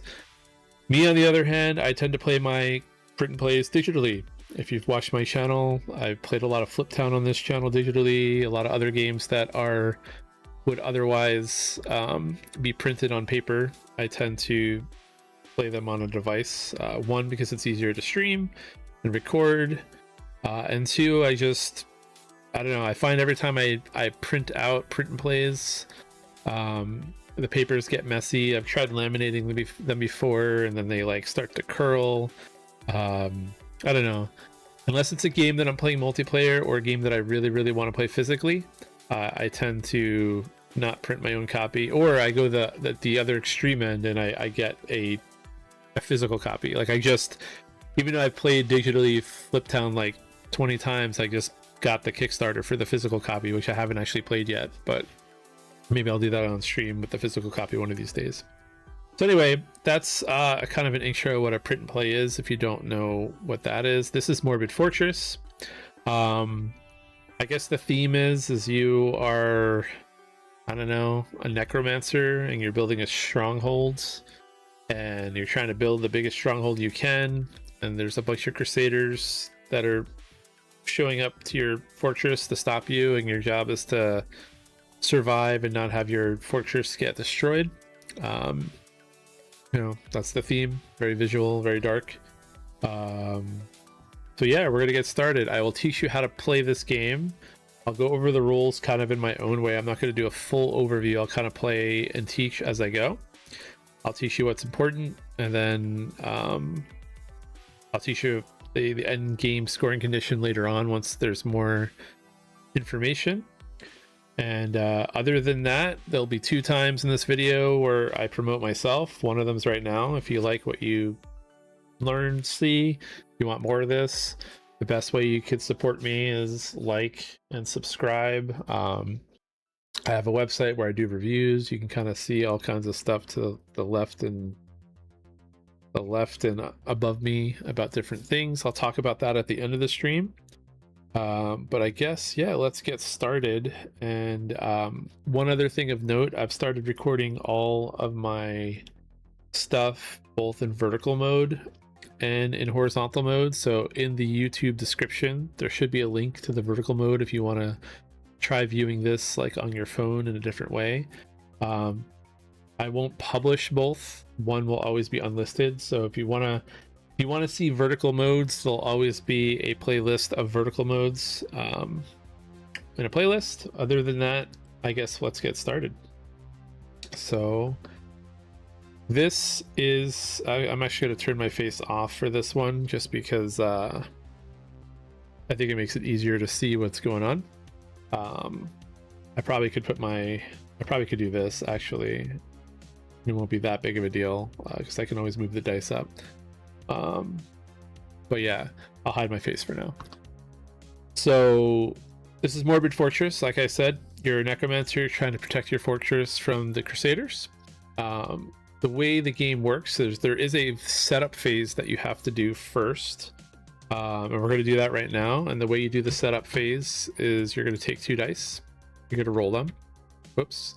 That's 3 dice, but we'll just use these 2 because they're different values. I meant to do this, not roll all of them, but that's fine. So we have a 4 and a 5 as our 2 values. So this is what you do in the setup phase before you get started. You roll 2 dice. The 2 dice have to be different values. The first one is going to be the Crusaders' attack.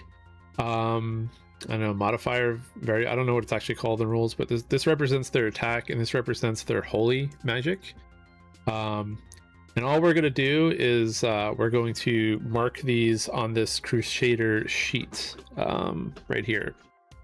So we're going to take the 4 and we're going to kind of draw around the dice, and then we're going to take the 5 and we're just going to color in the pips. And again, the iconography is kind of up here. The one that's the border represents the attack, and the one that's the 5 pips represents the holy. So 4 is our attack, 5's holy. That's all you need to know for this. Okay, and that's a setup. That's all you got to do for the setup. You got to do that once. Now, of note, if you print this, all of these cards are double-sided, like every single one. Whoops, I didn't mean to do that. So for instance, this has 2 sides. All these cards up here have 2 sides. So you would set this up in 4 piles like this, but this card would actually be sitting on top of the pile like this. I just like the way this looks a little bit better. So I have it set up like this. There is actually no card back with the logo here. This is a digital shortcut compared to the physical game, but other than that, everything else is just like the physical game. This is how you would set it up. You'd have 3 dice. You'd have your Crusader check card here. You'd have your rally point card here, your harvesting card, and your production card on the bottom.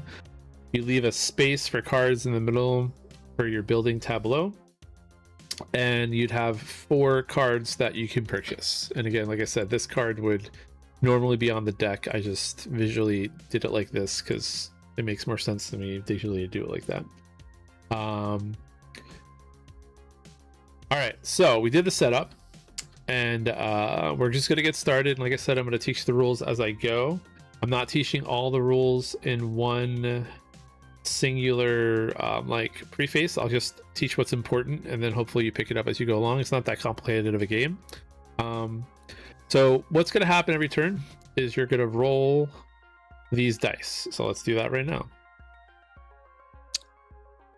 We rolled 2 2s and a 5. So the first thing you do during the Crusader check phase is if you roll anything that matches the 2 dice that you did during your setup, you're going to circle in whatever that dice represents. So for instance, a 2 does nothing for them. but the 5 does, it gives them holy attack damage. So their holy side just got a little bit stronger. And the last game I played, that was what happened more often than the attack. We'll see if it's different this game. But it is random, like, you know, depends on what dice you roll. So they now have a holy power of 2. I'll explain what that means when that's relevant. But you do that first every round. You roll your dice, you mark it off, and then you mark off the rally point that you're on. So we are on the first rally point, and that's all you do for this rally point. You actually don't do anything special with this rally point until you get to this space. And then later on, there's going to be spaces that get circled like this. Which ones are going to be random. But all you need to know is every round you just mark off the rally space. So this is basically how many turns you have in the game. The game ends. One way you lose is if the Crusader get their power all the way up this track, which we're going to hope doesn't happen. And then just one other thing of note before we start. We're playing on the easy difficulty. You can increase the difficulty with these 2 cards either by flipping this, and this would mean the Crusaders start with more attack damage, or you could flip this, and this is kind of like a harder track to deal with, or you could go crazy and flip them both. So there are 3 difficulties. I don't know if the designer has more in mind to add to the game. This is new, just came out 2 days ago, so we'll have to see what happens there. But that's all you do for the rally point. So the next thing you're going to do is you're going to harvest, and you're going to harvest the same dice that you had before from this first step. So we have 2 2s and a 5, and basically harvest just means that you can get the things here that your dice represent. So for instance, I could get 2 either of these eyeball symbols or 2 scrap. Eyeball symbols let you increase or decrease the die by 1 to get something else for your harvest phase. I don't believe you can use them to affect the Crusader check at all. That would probably be really powerful. I think it's only for like the harvest phase. 95% sure I'm correct on that rule, but correct me if I'm wrong in the comments. Sometimes I make rule mistakes. And then the other thing that I totally missed in my first playthrough, which is why I'm recording this, is you can also use these to re-roll dice, which would have been really powerful and strong had I realized you could do that. Or you could get scrap. I'll explain what scrap works, but basically any dice can give you 2 scrap. And then the numbers can get you either acolytes, building materials, or bones. And what you might want to get is probably going to be what's on these cards up here, which we'll talk about in a second. So right now this is the shop. I don't own any of these cards. I can eventually buy these cards and put them here by getting this metal. Like this costs 1 metal. And once it's built, I can start applying resources towards it to build it. Like this card in particular requires 4 bones, 2 building materials, some blood, and a skull. So that's what all that is. And that's why you might want to take something and start building it up ahead of time if you know what building you're going to want to go for. But before I can even do that, I need metal, and in order to get metal, I craft it with an acolyte and building materials. So I have to sacrifice an acolyte, get some building materials to get a metal. So I might as well spend this 5 on an acolyte, because I'm going to need that. I could have spent it on building on these guys too. Actually, I'm going to spend it on the building material first. I don't know why. And then I'm going to spend the 2 2s to just get 2 of these eyeballs and 2 scrap. And that's all I can do during the harvest phase. Got to fully harvest before you go on to crafting during your protection phase. Yeah, so now we can craft with what we have if we wanted to. I don't really have anything I could craft.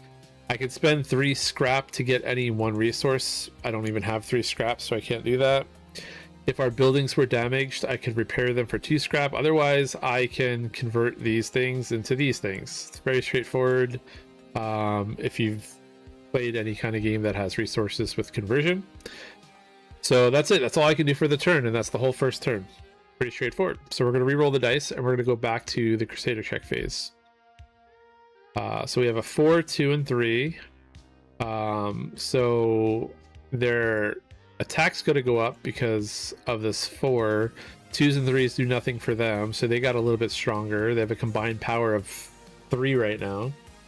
We're going to mark this rally point down. Nothing special happens. We're going to now do another harvest phase, and I kind of gambled wrong. I thought I would get a 5 or 6 to be able to get a medal. So what I'm going to have to do probably is I can just gamble right now. You know what? I don't need to start using my eyeballs yet. I'm just going to start getting these bones. I'm going to use a 3 and a 4 to do that. And I think I'm going to get 2 more eyeballs with the 2. And that's it for my harvest phase. I don't have an acolyte yet to make metal, so I can't start using any of my resources on any of these buildings. So we're just going to then continue. We're going to roll. We basically don't want 4s and 5s when we roll. 4s and 5s are bad in terms of this, but good. 5s are like really good for this. So, you know, when you get a 4, 5, or 6 in your... If you get 4s and 5s, which for your Crusader Shift numbers, I feel like the game's going to be harder, but I don't really know. Anyway, I rolled a 4. So they're now up 2 and 2. And I can now finally get 2 acolytes. And I don't really know what I even want. I was talking about getting this. I don't know if there's something better. Getting all these are kind of late game things. This one kind of helps a little bit. We can prevent damage one time, which again, I haven't really explained damage, but all of these give us powers that give us points at the end of the game, and points are part of the win condition. I haven't explained it. You do want to invest in some things to get you points, but you also want to invest in things that get you symbols.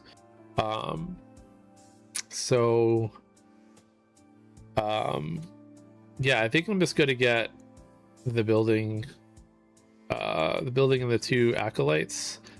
And now in the crafting phase, I'm going to craft 2 metals instead of 1. And yeah, that's what we're going to do.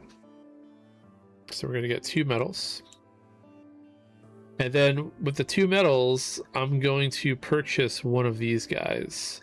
The reason why I'm doing it is I want to get one of these shield markers. I think I'm going to get this first. That's not what I meant to do. I meant to do this. What did I mean to do? I meant to do this. So now I bought this. I haven't built this yet, but I've bought it. I used the 2 metal that I have, and I bought this. So I'm down to just 2 bones. And since I'm still in the crafting phase, I can use one of these bones right now to write this in. Originally, I bought 2 bones because I thought maybe I was going to go for one of these buildings. You know what? Yeah, since I did that, let's just do that. Hold on. We're going to undo some stuff here. We're going to put this back. We're going to get this. And I'm going to use the 2 bones that I bought, not 1. Whoops. 2 bones, and we're going to work on this. Again, I don't know which one's actually better. Probably the other one's still better, but this one requires 3 blood, which is a little bit harder to get. And these both have shields, so I'll go for this right now first. And I don't know, we'll see if any of these plans pay off. The other thing that's going to happen is I'm going to get to see another card. All right, so we have the hatching pool, which this gives us some defensive stuff, so that's not too bad. Yeah, that is it for this crafting phase. I can't really craft anything else, so we're going to roll. 4s and 5s are bad. They're good and they're bad. I'm going to keep saying that over and over again. I want 4s and 5s for my harvest, but I don't want them for this. So these guys don't go up in power at all. We are going to mark down the rally points. But nothing special happens on the rally point section.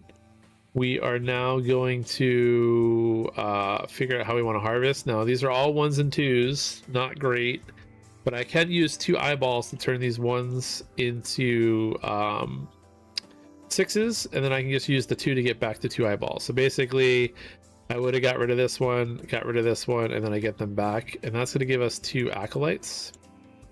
And then during the crafting phase, I'm going to sacrifice an acolyte to get 2 blood, and that's pretty thematic. And then I'm going to spend everything that I just crafted and harvested, which is 2 blood and a meeple or an acolyte, and I'm going to start building this ossuary. Now my goal is to get this built for this symbol here, which again, I have not explained what that does. Just know that that's what my current goal is. This is going to help us defend against some of this. So that's why I made these choices. All right. So now we're going to roll again. 4 and a 5. So both of these go up. So again, bad for us in terms of the Crusader. Good for us for harvest though. Nothing special happens on this rally point. We are going to, what do I need? I need bones and buildings. So we're going to take the 2 buildings and the bones. Building scraps, or building materials and bones. We're going to move to the crafting phase, and we're going to spend all that immediately. We kind of got what we wanted there. Bad roll, but gives us what we want. We're going to use our bones and our 2 building materials. And now we're going to activate our first building. So we flip it over.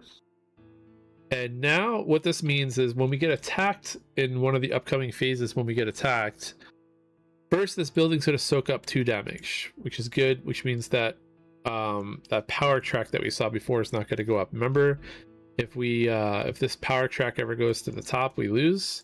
And those are going to soak up some of the damage that would make this power track increase. In addition, we have this symbol. And what this symbol does is, one, at the end of the game, it kind of helps us even out the score a little bit. Again, I didn't really talk about the end condition, but we're going to be counting up a bunch of points, and we're going to be comparing it to how high this track is. And if our points are higher than this track, we win. And these symbols are at the end of the game going to lower the track for us a little bit. So that's one of the things that it can do long term. But in addition, when we get attacked, for every magic shield we have, we get to lower this track down a little bit. So if we get a lot of those, every time they attack, this will go down and we'll take a lot less damage. So the more of these symbols that we have, the better. In addition, we also now unlocked a special way to get more points. Not every card can give you a lot of points, but this one is we can start building these skulls, and if we put skulls here, we get 2 extra points for every skull built at the end of the game. The last game that I played, I didn't unlock any of these scoring cards, and it kind of messed me up a little bit. I wasn't able to get enough points, and then I kind of miscalculated stuff. So I learned my lesson in my last game. So hopefully in this showcase game, I do a little bit better. But not sure.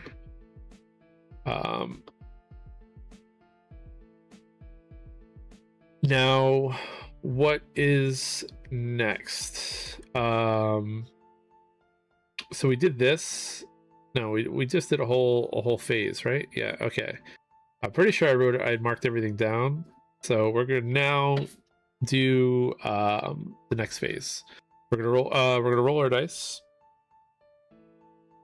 2 5s, so they're gonna go up this power track twice. And then now we come up to our first special symbol. Oops. I don't know what I did there. Sorry. That was a OBS mistake there.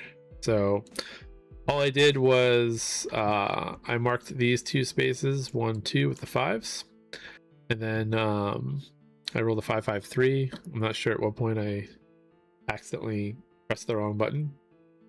But now we're up to our first special space, which is this one. This is our Crusader check space. When we get to this space, something special happens.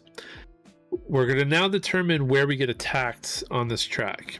And the way that works is whenever you hit this space, you're going to look at all these numbered spaces until the next one. So we're going to look from this Crusader track to this Crusader track, and we're going to stop there. And any numbers that happen to be part of what we rolled, so we rolled 3s and 5s, we're going to circle them here. So we did get a little bit lucky, because if we would have had 3 different numbers, like let's say we rolled a 1, 3, and a 5, we'd be circling this too. And these represent when we get attacked by the Crusaders. So far we haven't been attacked. Anytime you hit a circled space like this, we're going to get attacked. So we now have the rest of this turn and 1, 2, 3, and then the first part of this turn to figure out how we can avoid taking a ton of damage when we get attacked. So now we know when we're getting attacked. So that's what happens with these spaces.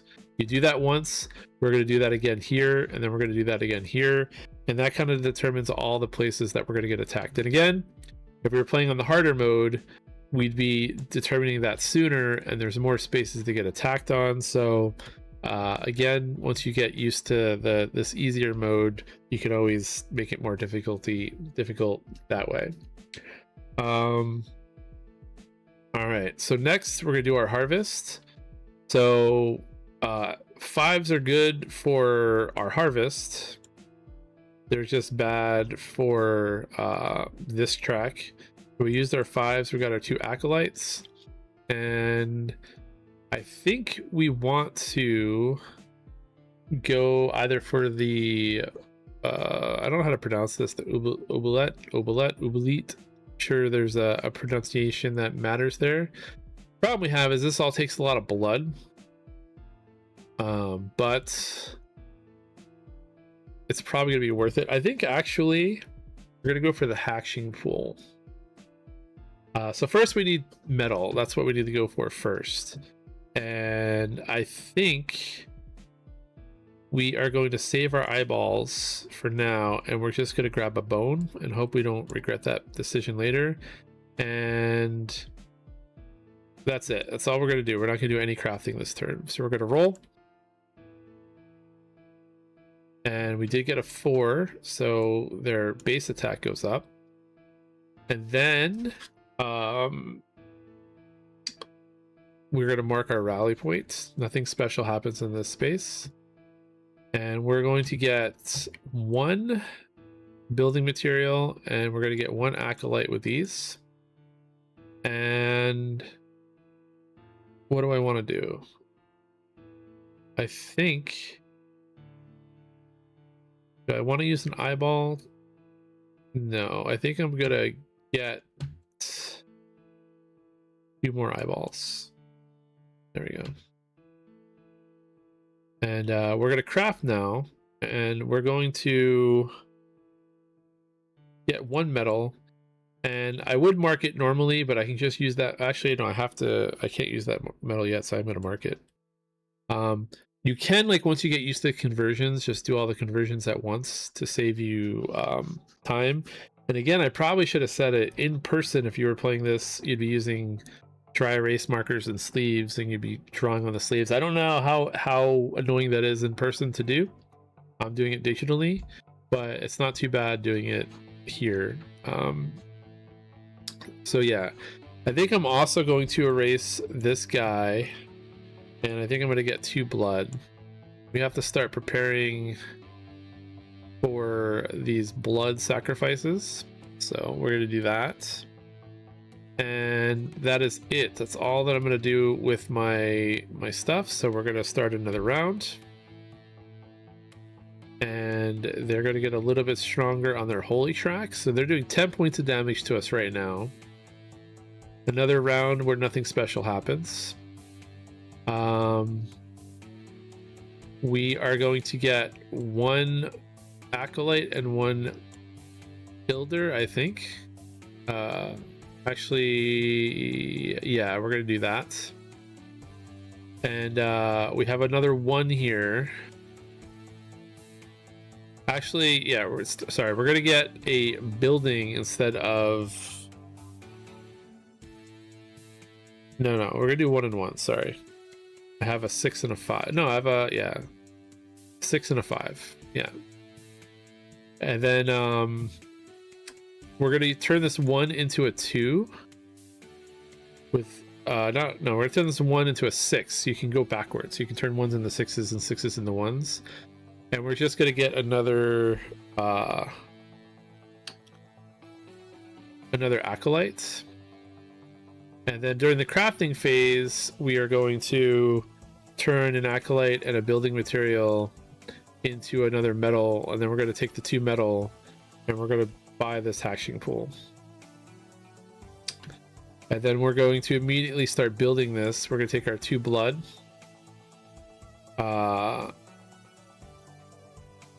There we go. And we're going to start building towards this. And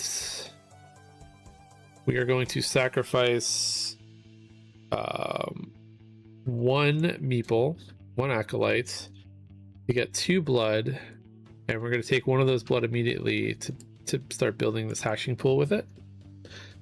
And then we're also going to immediately take this bone,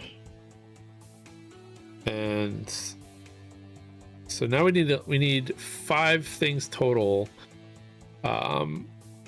And we only have 2 rolls left to get it all done. So we hopefully can get there, but it's going to be a little bit tight. It really depends on the rolls that we get. And unfortunately, 5s and 4s, which is the roll that we want, helps them get stronger anyway. So it's kind of a wash if we get what we want, but we're going to see what happens. Anyway, we're going to roll.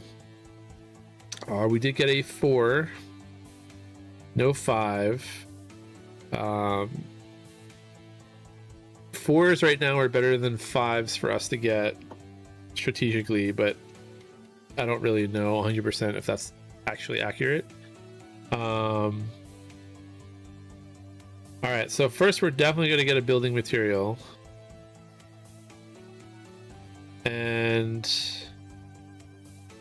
we need so many building materials and stuff. So I think we're going to use an eyeball to turn the 6 into a 5 to get another building material, and we're going to use another eyeball to turn this 2 into a 3 to get a bone. And then we're just going to use, in the crafting phase, we're just going to use them all right now towards this. So we're going to basically get this side done. 1, 2, 3. Yeah, that's going to be it for the crafting phase. Did we write? I don't think we marked this down. Yeah, sorry. Supposed to do this and then mark it down. Hopefully I didn't skip any phases. It's very easy to mentally forget. We're going to roll. Another 4 happens. No 5. We're kind of even on attack and holy right now. And then now we're going to do the rally point. Now this rally point, we're getting attacked. We're finally in an attack phase. So we're kind of finally get to cover how that works. We're still going to do our harvest first. And we basically need to use a lot of eyes. Then we don't need to use 2 eyes. So we need to turn this 4 into a building scrap. This 6 into a 5. So we're going to use up 1 eye. And we're going to use that stuff immediately. So again, normally you would write it in, but I'm going to use it to get these 2. So this is definitely getting flipped over in a second because that's 2 building scraps. And I think for this 1, we're just going to take 2 scraps.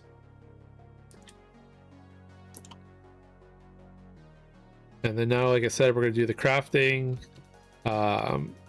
We have what we need for it. So we're going to build both of these. We're going to flip this. And now we have a hatching pool. All right, so now we're in our attack phase, again represented by the circle that was on this card. So the first thing that's going to happen, we get to defend, and we get to cut down their defense. So right now we have 2 magic shields. We have this one, and we have this one on our buildings. So immediately their magic attack goes down too, because those magic shields, they lower this. In addition, we have some one-time powers that we can now use, and we're going to use them right now, I think. And we are going to just use them both. I don't see a reason not to. We cross this off, and we're going to immediately gain 2 normal shields and another magic. So if I do that total, I'm going to get basically these twice, and then this symbol. So we're getting 4 shields that stop the attack side and 2 that stop the magic side, but these are temporary. You don't get to keep these. Like, they're not permanently in my tableau as far as I can tell, although I mean, that's my interpretation of this power. Otherwise this would be really strong and you would want the hashing pool every single game forever. I will note that even though this seems really strong, you can have scenarios where attack doesn't grow as fast as this side does, and then you end up not wanting to use it. That happened to me in my last game. Again, it's on the live stream if you want to go look at that. I don't know if I'm going to post that as a full recording. But anyway, that is going to mean that we get to get rid of 4 of these and 2 more of these, so that we just took their attack down from whatever it was down to 6. Which is a lot lower than where we were, but it does mean that I don't get to do that for the rest of the game. So again, I think that was the right move. We got to maximize it. So we did our defend, and now we have to absorb. And the way absorb works is we can either let them attack us and increase this power meter. So we could take all 6 if we wanted to here. 1, 2, 3, 4, 5, 6. But there's really no reason to do that because we have these buildings, and these buildings can also absorb damage. So 1, 2, 3, 4, 5, 6.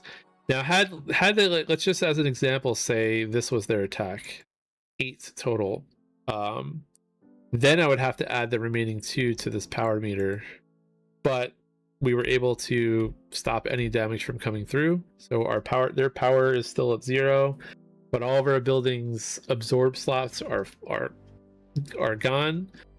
This is where repairs come in. I can spend 2 scrap to repair these and get these back. And just again as a reminder, your score at the end of the game is going to be each one of these boxes that are not filled in, plus any like bonus scoring things. You want your score to be higher than the power track at the end of the game. That makes sense. All right, so you do have incentive to repair. And then I totally forgot to put this out. There are powers that trigger when these take damage. I don't have any right now, but there are some buildings that have powers that when they take damage they do stuff. Right now everything I have is either points at the end of the game or use one time and then it's gone. Like this one, I can absorb all of the damage from one side for 1 attack. This one is like this one, but I can gain 3 of this, which, you know, could combo really well since I have 2 of these magic shields right now. I might go for this next. But yeah, that's how the attack phase goes. So I am going to get attacked a second time in this next round. So let's move on to the next round. They got 1 magic and no attack, which is good for us. And we're going to mark this because we're in the attack phase again. So I need to figure out what I want to do with my resources. I think I'm going to get a building material and a acolyte. And I think with this 2, I'm going to want to get this. So I think with this 2, I'm just going to get...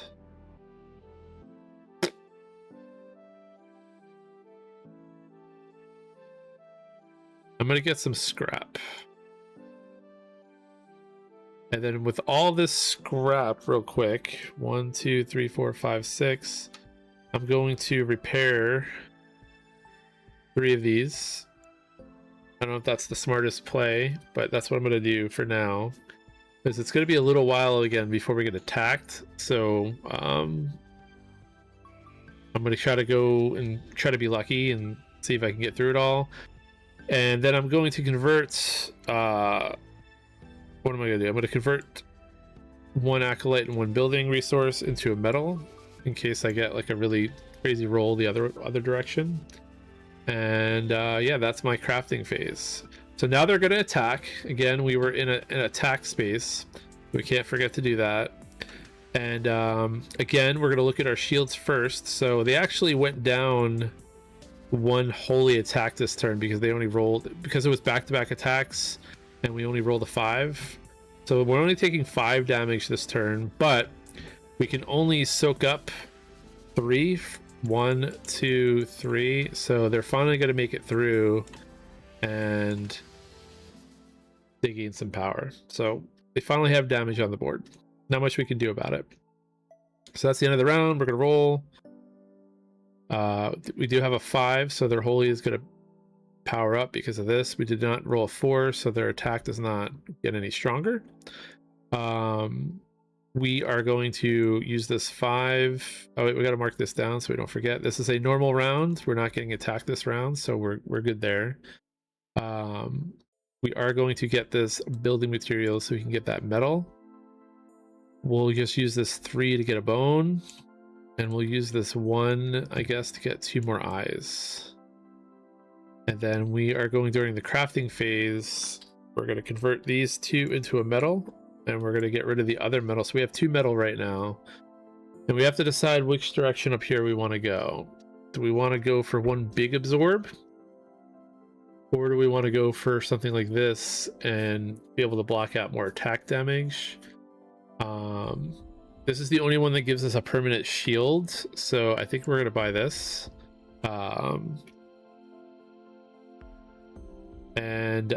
Yeah, that's it. Oh, well, actually, no, we can use the bone right now. I guess we'll do that, and we'll use the 1 blood right now that we have too, and start going down. Let's see what the next card is. All right, so actually, here's a good example of what I was talking about. This is a Sanctuary Tower, and this one, when it takes damage, it gives you blood. So actually, if I can quickly get this out real quick, I don't even have to sacrifice a meeple for this. So this is our first like combo potential. So I might do that. So I'm gonna hold on to this bone right now. It does mean I get set back into building this. So we're gonna have to see how this next round goes. If I'm getting attacked soon, I might have to go for this faster, or I might just have to soak up the damage. We'll see. But that's the end of this round. So we are going to roll again. 1, 2, 3. So our Crusaders do not get any stronger, but as we said on this particular setup, 4s and 5s are really good for the resources we want, but they're also really bad for us here. But when we don't take, when they don't get stronger, we don't get good resources. So we're kind of in like a bad loop. Luckily, we have these eyes to reroll if we need it. I don't know if I'm going to reroll or use them for plus minuses yet. But first things first, the other thing that happens is we are now on a Crusader check space, which means we're going to look at our dice. We have a 3, so which means we're going to get attacked in this square. We don't have a 6, so this is going to be a normal square where we don't get attacked. So we are going to get attacked again very soon. So I don't think we're going to be able to do much about this. Even with like perfect rolls, we won't have enough resources to do all this. So I think we're going to continue with my plan of trying to get this. So first we're gonna use one of our eyeballs to turn that 1 into a 6, and we're gonna get an acolyte because we need to get another medal now. That's our next goal. Now the question is, oh no, I have a 3, so I'm gonna use another eyeball to turn that 3 into a 4 to get a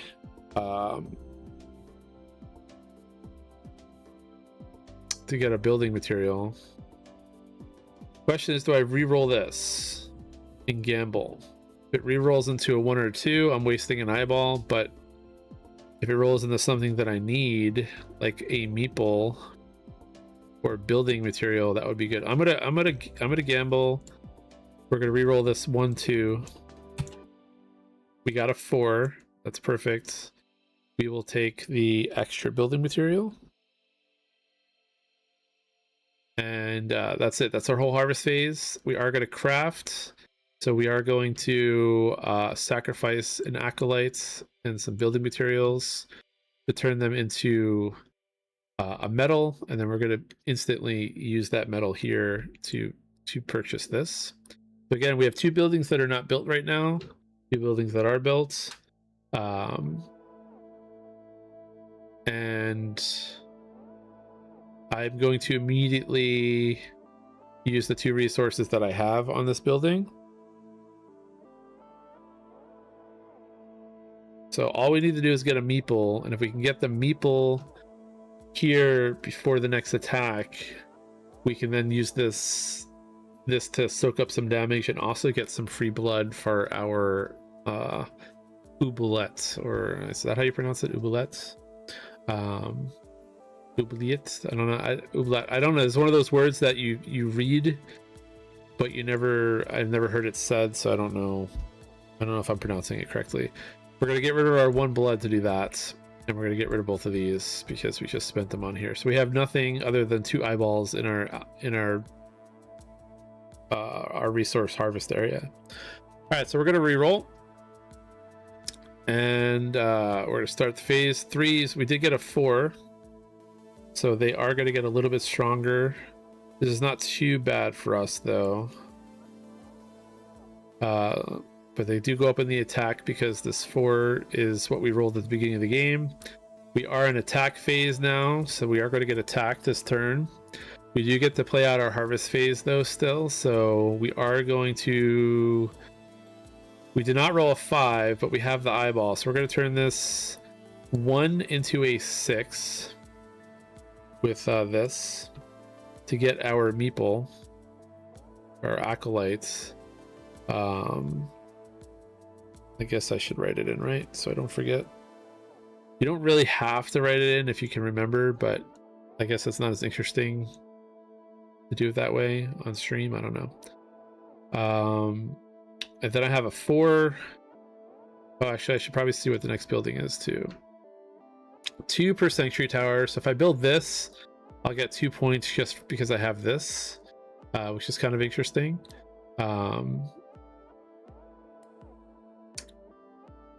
I don't know which direction we're going to go yet with that. All right. Next. What do I want to do? What do I want to do? I have a 3. I don't need the bone.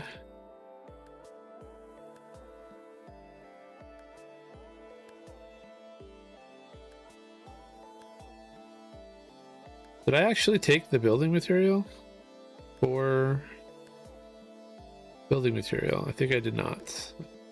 If I just cheated, let me know. I don't think I did. I don't think I actually took the building material. I moved the dice down, but I don't see anything written here.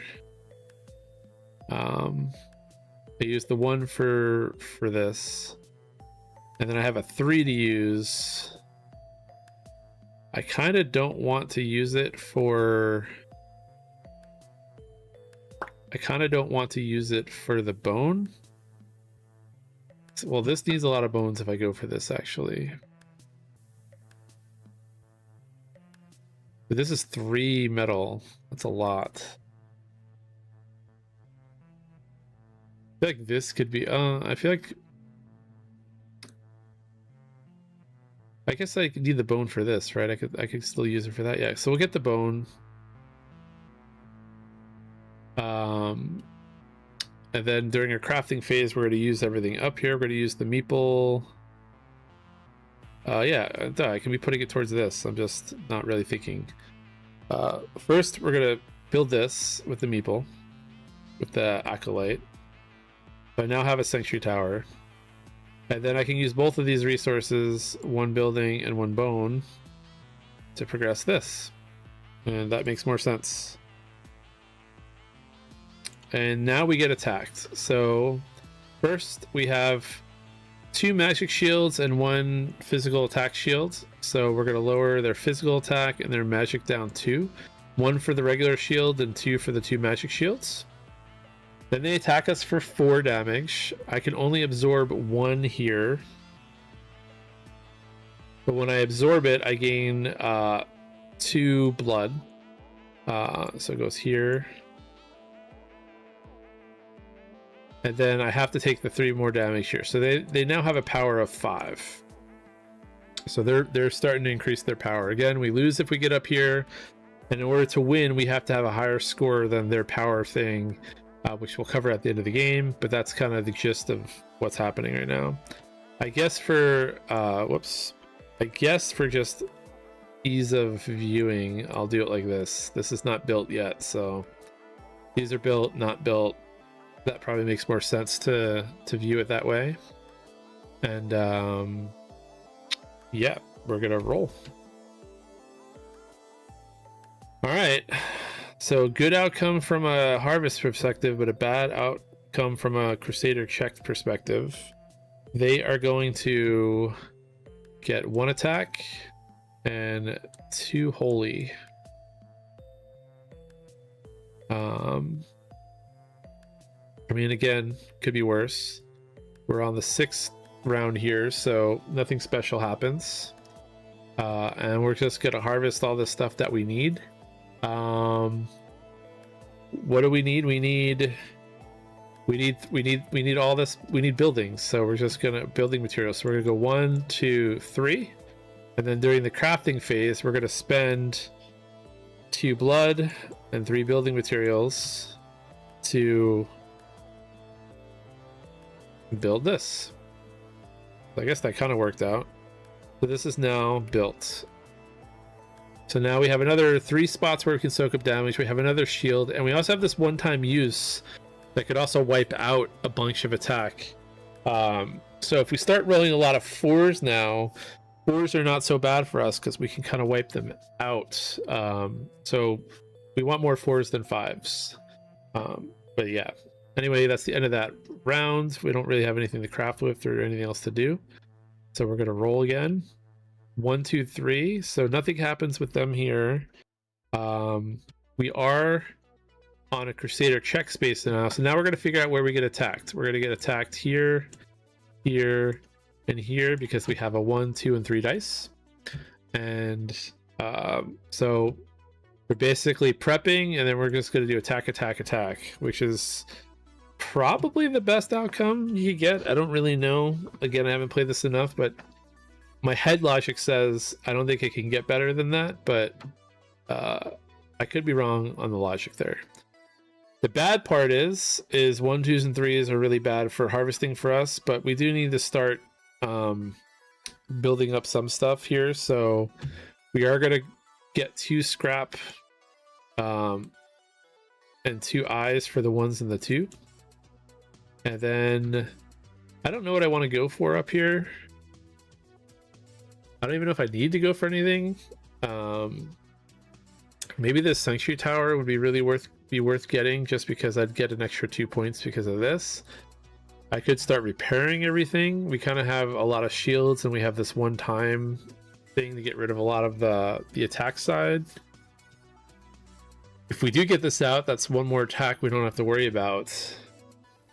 Or I can go for this, which is less metal. Or I could start trying to just get points from these skulls and not get any more buildings. That's not a horrible play, especially since I'm going to be generating a lot of free blood from this. I think I'm going to do that. I don't know if it's a smart play or not. Like, my heart wants to get more buildings, but I don't know if I'm going to have enough time to get as much as I would like.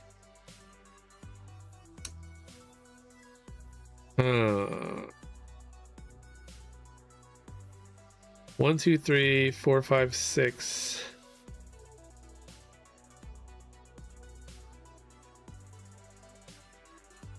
Having unused blood is really good too, because on the last attack we'll pretty much be guaranteed blood, and we can soak up more damage.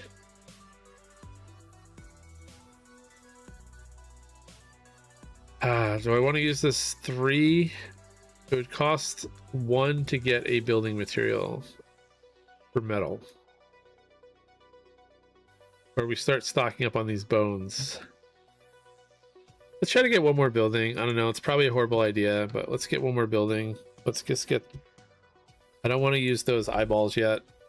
I think this is a mistake. I think I probably easily win if I just go for these. Block with what I have. Use this one time. Let's roll and see what I get. Maybe these tracks go up really fast, then I'll be happier to get the ritual chamber. Anyway, let's roll. So this side's going to go up once because we rolled a 4, no 5. Remember, 4s right now are better than for us than 5s.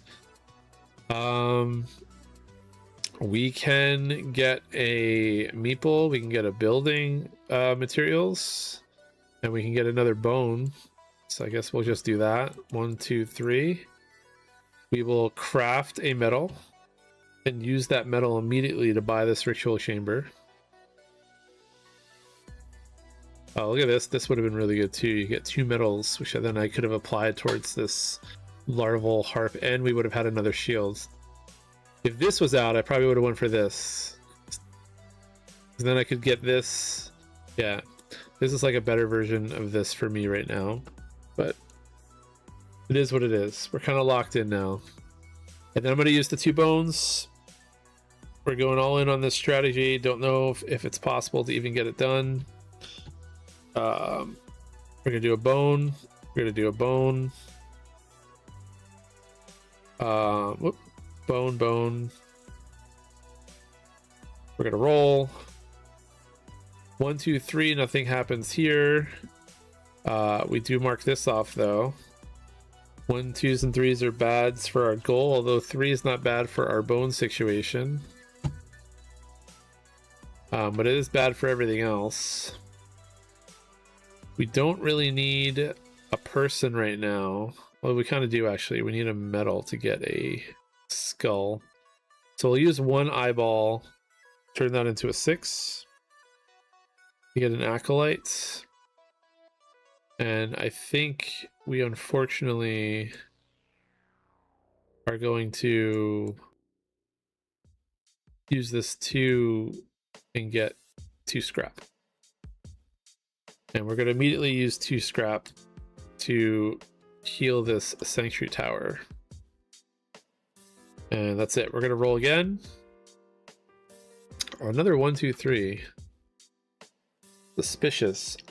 Maybe my randomizing on my dice is not as good as it should be. But yeah. Anyway, the Crusaders don't go up. It's pretty good for us. This is our last free turn before we get attacked 3 times. So bad for harvesting, good for keeping this down. We can get our last bone. So let's do that. But now we're in that situation where we need building material, and 2s and 1s are really bad for getting building material. I guess let's try re-rolling this 2 with an eyeball. Got a 3. Not great. But we'll use 2 eyeballs. We'll use the eyeball for re-rolling and another one for this. And then we'll use this 1 to just get back 2 eyeballs. Wait, what just happened? I should have none, and then I get 2 back. And then we're going to erase these 2 scraps and just heal another spot on one of these. And I guess we'll grab the metal now because we're going to need that for the skull resource. I didn't really talk about the skull resource, but the skull resource, you can't bank it. So whenever you build it, you have to use it. So I could build it to spend towards this, or I could build it to spend towards 2 points here. We're going to obviously go for this first, and then we're going to try to, for the rest of the game, try to get skulls for this. All right, so we can basically have 3 more rounds to kind of get all this done.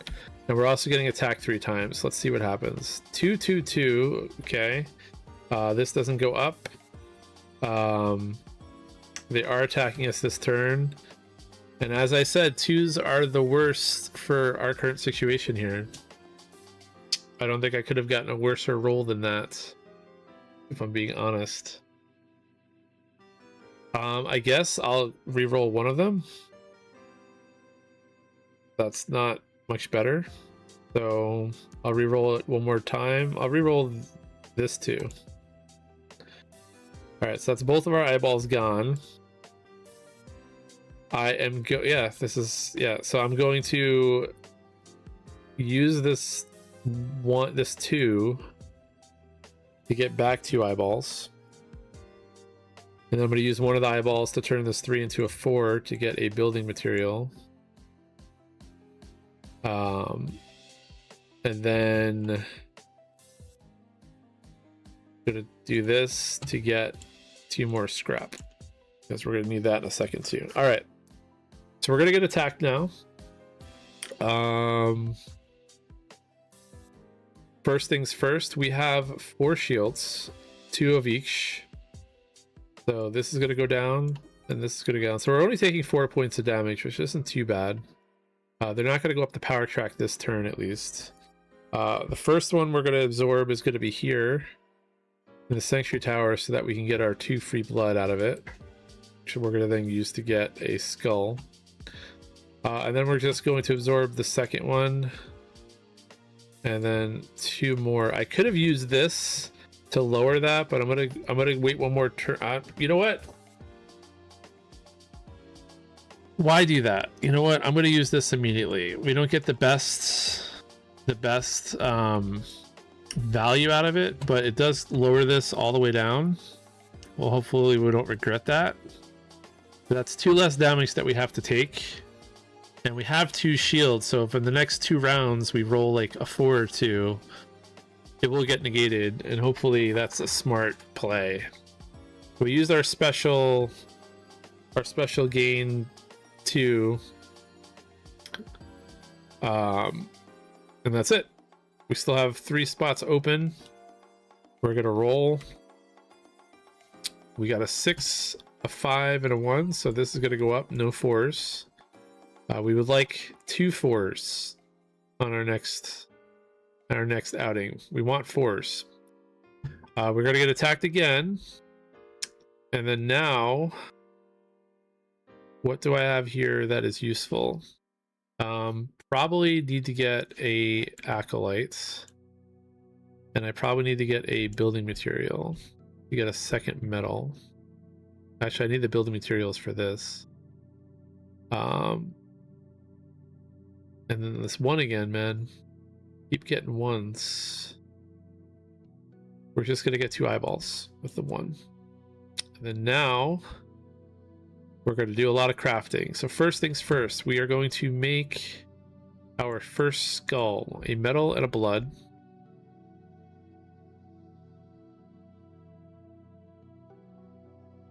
So that's taken care of. We're also going to sacrifice this blood for this. And we are going to sacrifice these 2 building materials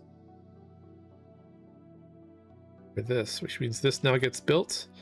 And now we have this special power at the end of the game. We get 1 victory point per unused thing across all the things, which is probably pretty good for my current situation, hopefully. Then I'm going to use 2 scrap to heal the Sanctuary Tower again. And then now we're just going to get attacked. So same thing. We lower all this down by 2 on both sides. We're only taking 1 point of damage. And we're going to drop it into the Sanctuary Tower, which is going to give us 2 blood. And I don't think I messed up or did anything wrong with the rules here. So yeah, we're just going to continue on to our last round. And we are going to roll our dice. And we got 1 of each, which is not horrible because they're both going to get removed. But we did get good values for stuff that we want. So we're going to use 1 5 to get a building material.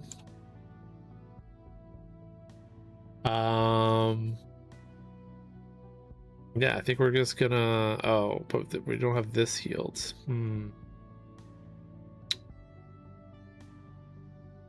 We can get 1 stored here. And I can get a second skull stored there.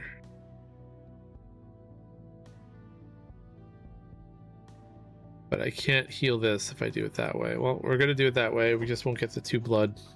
It's fine. So we're going to get another building. And we're going to get another acolyte.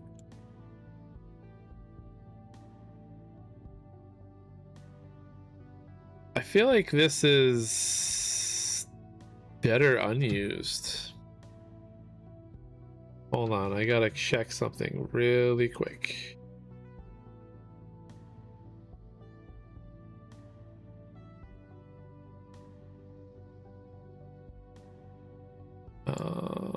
There we go. What is that building called, actually? Sorry. Ritual chamber. All right, so let's talk about this. I can turn all of this and these 2 bloods into 4 victory points. Or I could just not use them and I get 6 victory points. I feel like this is way stronger than this in terms of points. It's meeples. It's everything.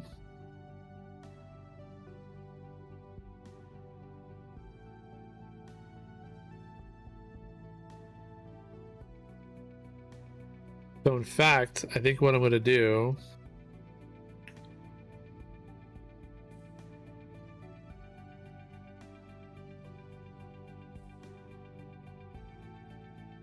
I'm going to do it this way.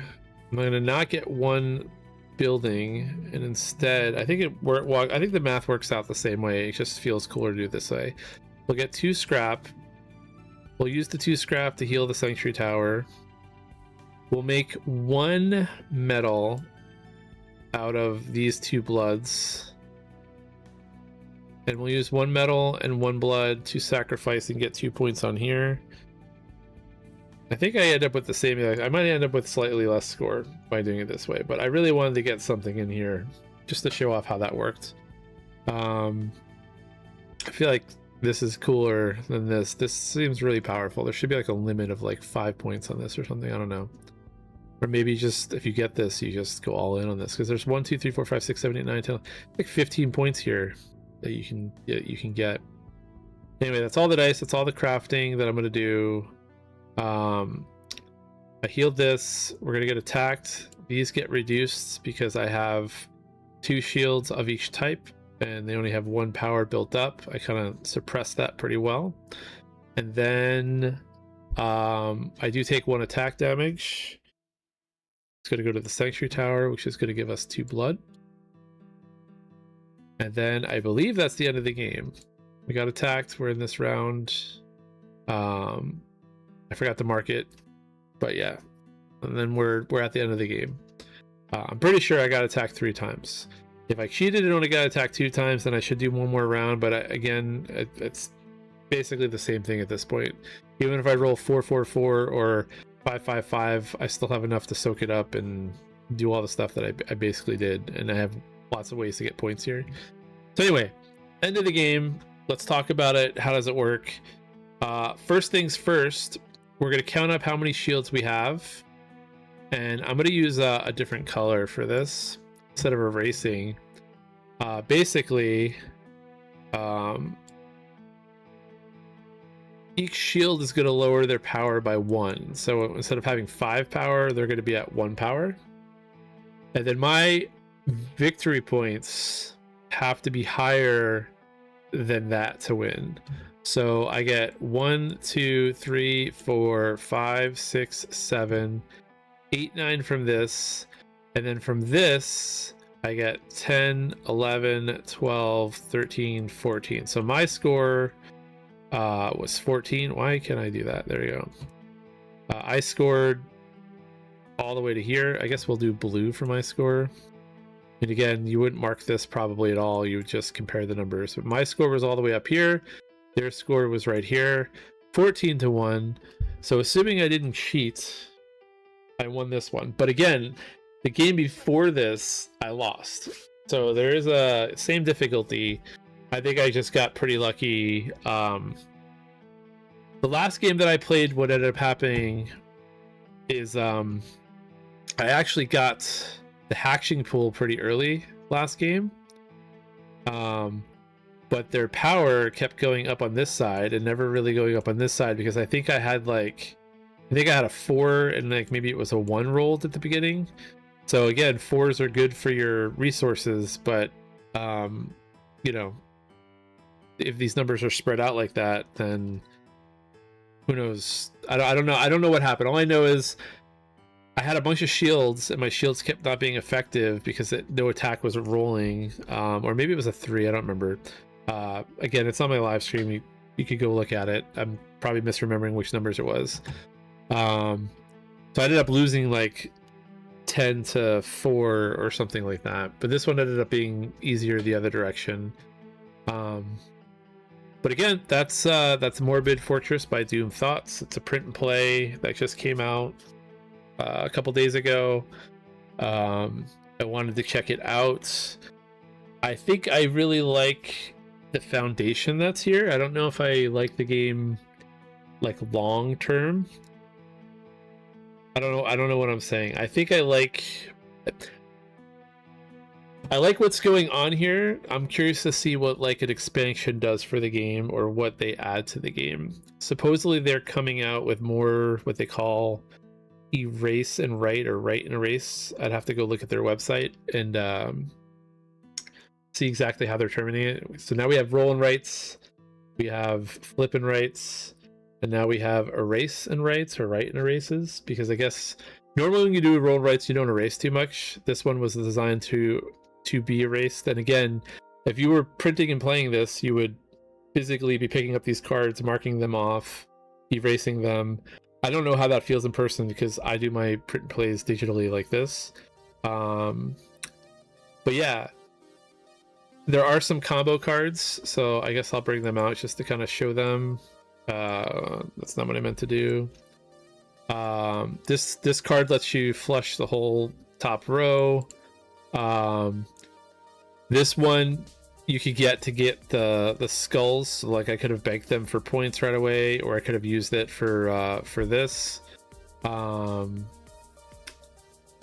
Then there's like this Sanctuary Tower combo where all the Sanctuary Towers, you gain things when you take damage. So you can get stuff like purposely make these take damage to build up your sight, build up your blood. I think there's another one. Yeah, this one lets you take damage to get your bones up. And what's the last card? And then this is just 2 for every other construction. So if I would have had this out, I would have had 2, 4, 6, 8, 10. But again, the game has a harder difficulty. So you flip this side over. Now, no matter what you do, you can't get their power lower than 4. So you are taking a lot more damage. Or there's a harder track. You get a lot less time to prepare. And you potentially get attacked more. You can, if you get 1 as your number, you can get attacked up to 4 times instead of 3, and you know, you're getting attacked sooner. And it feels like Also, you can get attacked more here. I don't know what do they do. I gotta look at the card actually. Why is this? There's 3. This is all in the way. 1, 2, 3. There's only 3 Crusader symbols. 1, 2, 3, 4, 5. Is there more spaces? 1, 2, 3, 4, 5. 1, 2, 3, 4, 5. I don't know why this seems more intimidating than this. Maybe it's just the way that they're spaced out. I don't know. Because there's less X's. Oh yeah, there are less X's.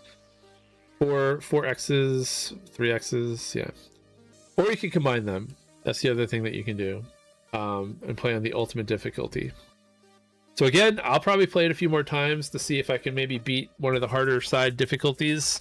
Maybe I'll try the harder track first, and then I'll try the harder Crusaders first, and then if I somehow win, I'll combine them, and then if I beat them both, that's it. I suppose you could track each win with each card if you wanted to. But yeah, that's what is it, Morbid Fortress? I've already forgotten what I called it. Let's put a card back. Why do I keep drawing on these cards? Morbid Fortress, there we go. Again, by the maker of Doom Fortress. All right, so I told you at the beginning, more housekeeping for me. Again, if you like these videos, the best thing you can do is give me a like, subscribe on YouTube. All that kind of stuff really works. Commenting, telling me when I break rules, or if videos helped you learn a game, also very helpful. Some stuff, I do have a website. This is not my website. This is my website where I've been trying to slowly rank every board game I've ever played. Every board game I've ever played. I have a long way to go. But any game that I play here, or even a lot of other games, you can kind of go into my full catalog, click on Morbid Fortress. There's a link for you to get the game, or if a game you want to play, you can see how many times I've played the game. Once it's been logged, I played once before I started streaming. If I had a review here, there'd be all this information.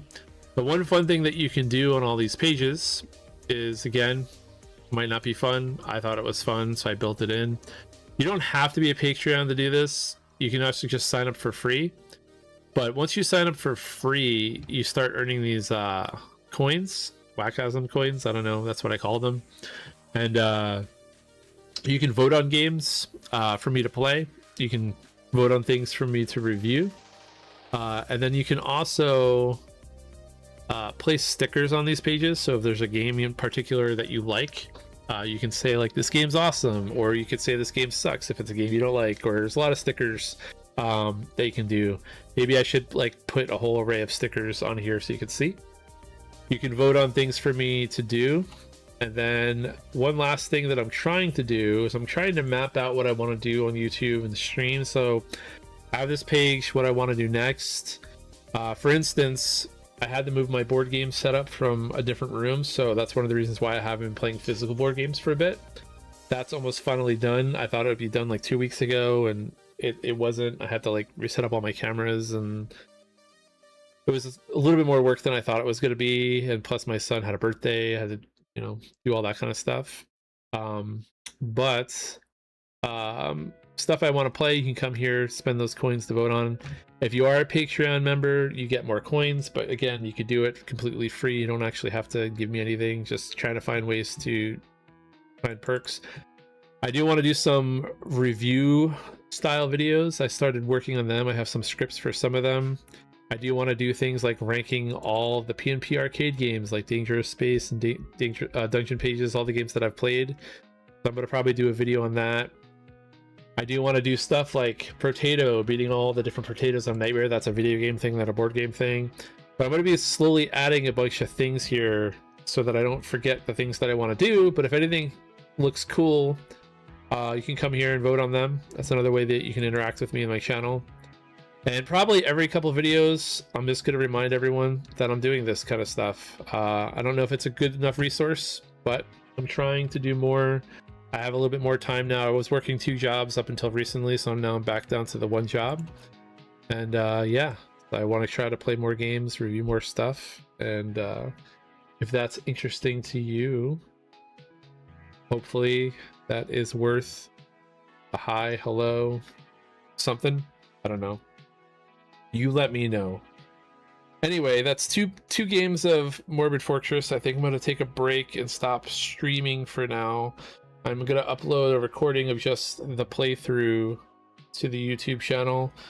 And again, I'm trying to get to 500 YouTube subscribers, because then I could do badges and all that kind of fun stuff too. And I can turn my camera back on now. Hi, this is who's talking. And yeah, I don't know. I'm Whackasm. If you've seen my channel, I play board games, I play video games. I flip-flop back and forth. And I will see you next time. Thank you for watching. And if you just got here for the live stream, I'm turning it off. Thank you for watching.